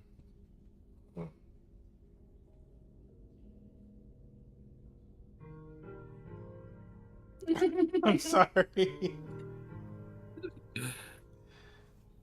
Alright, I should Yes, probably, the salt. That's a good. I need to stop recording because we're going on for a while with nothing happening.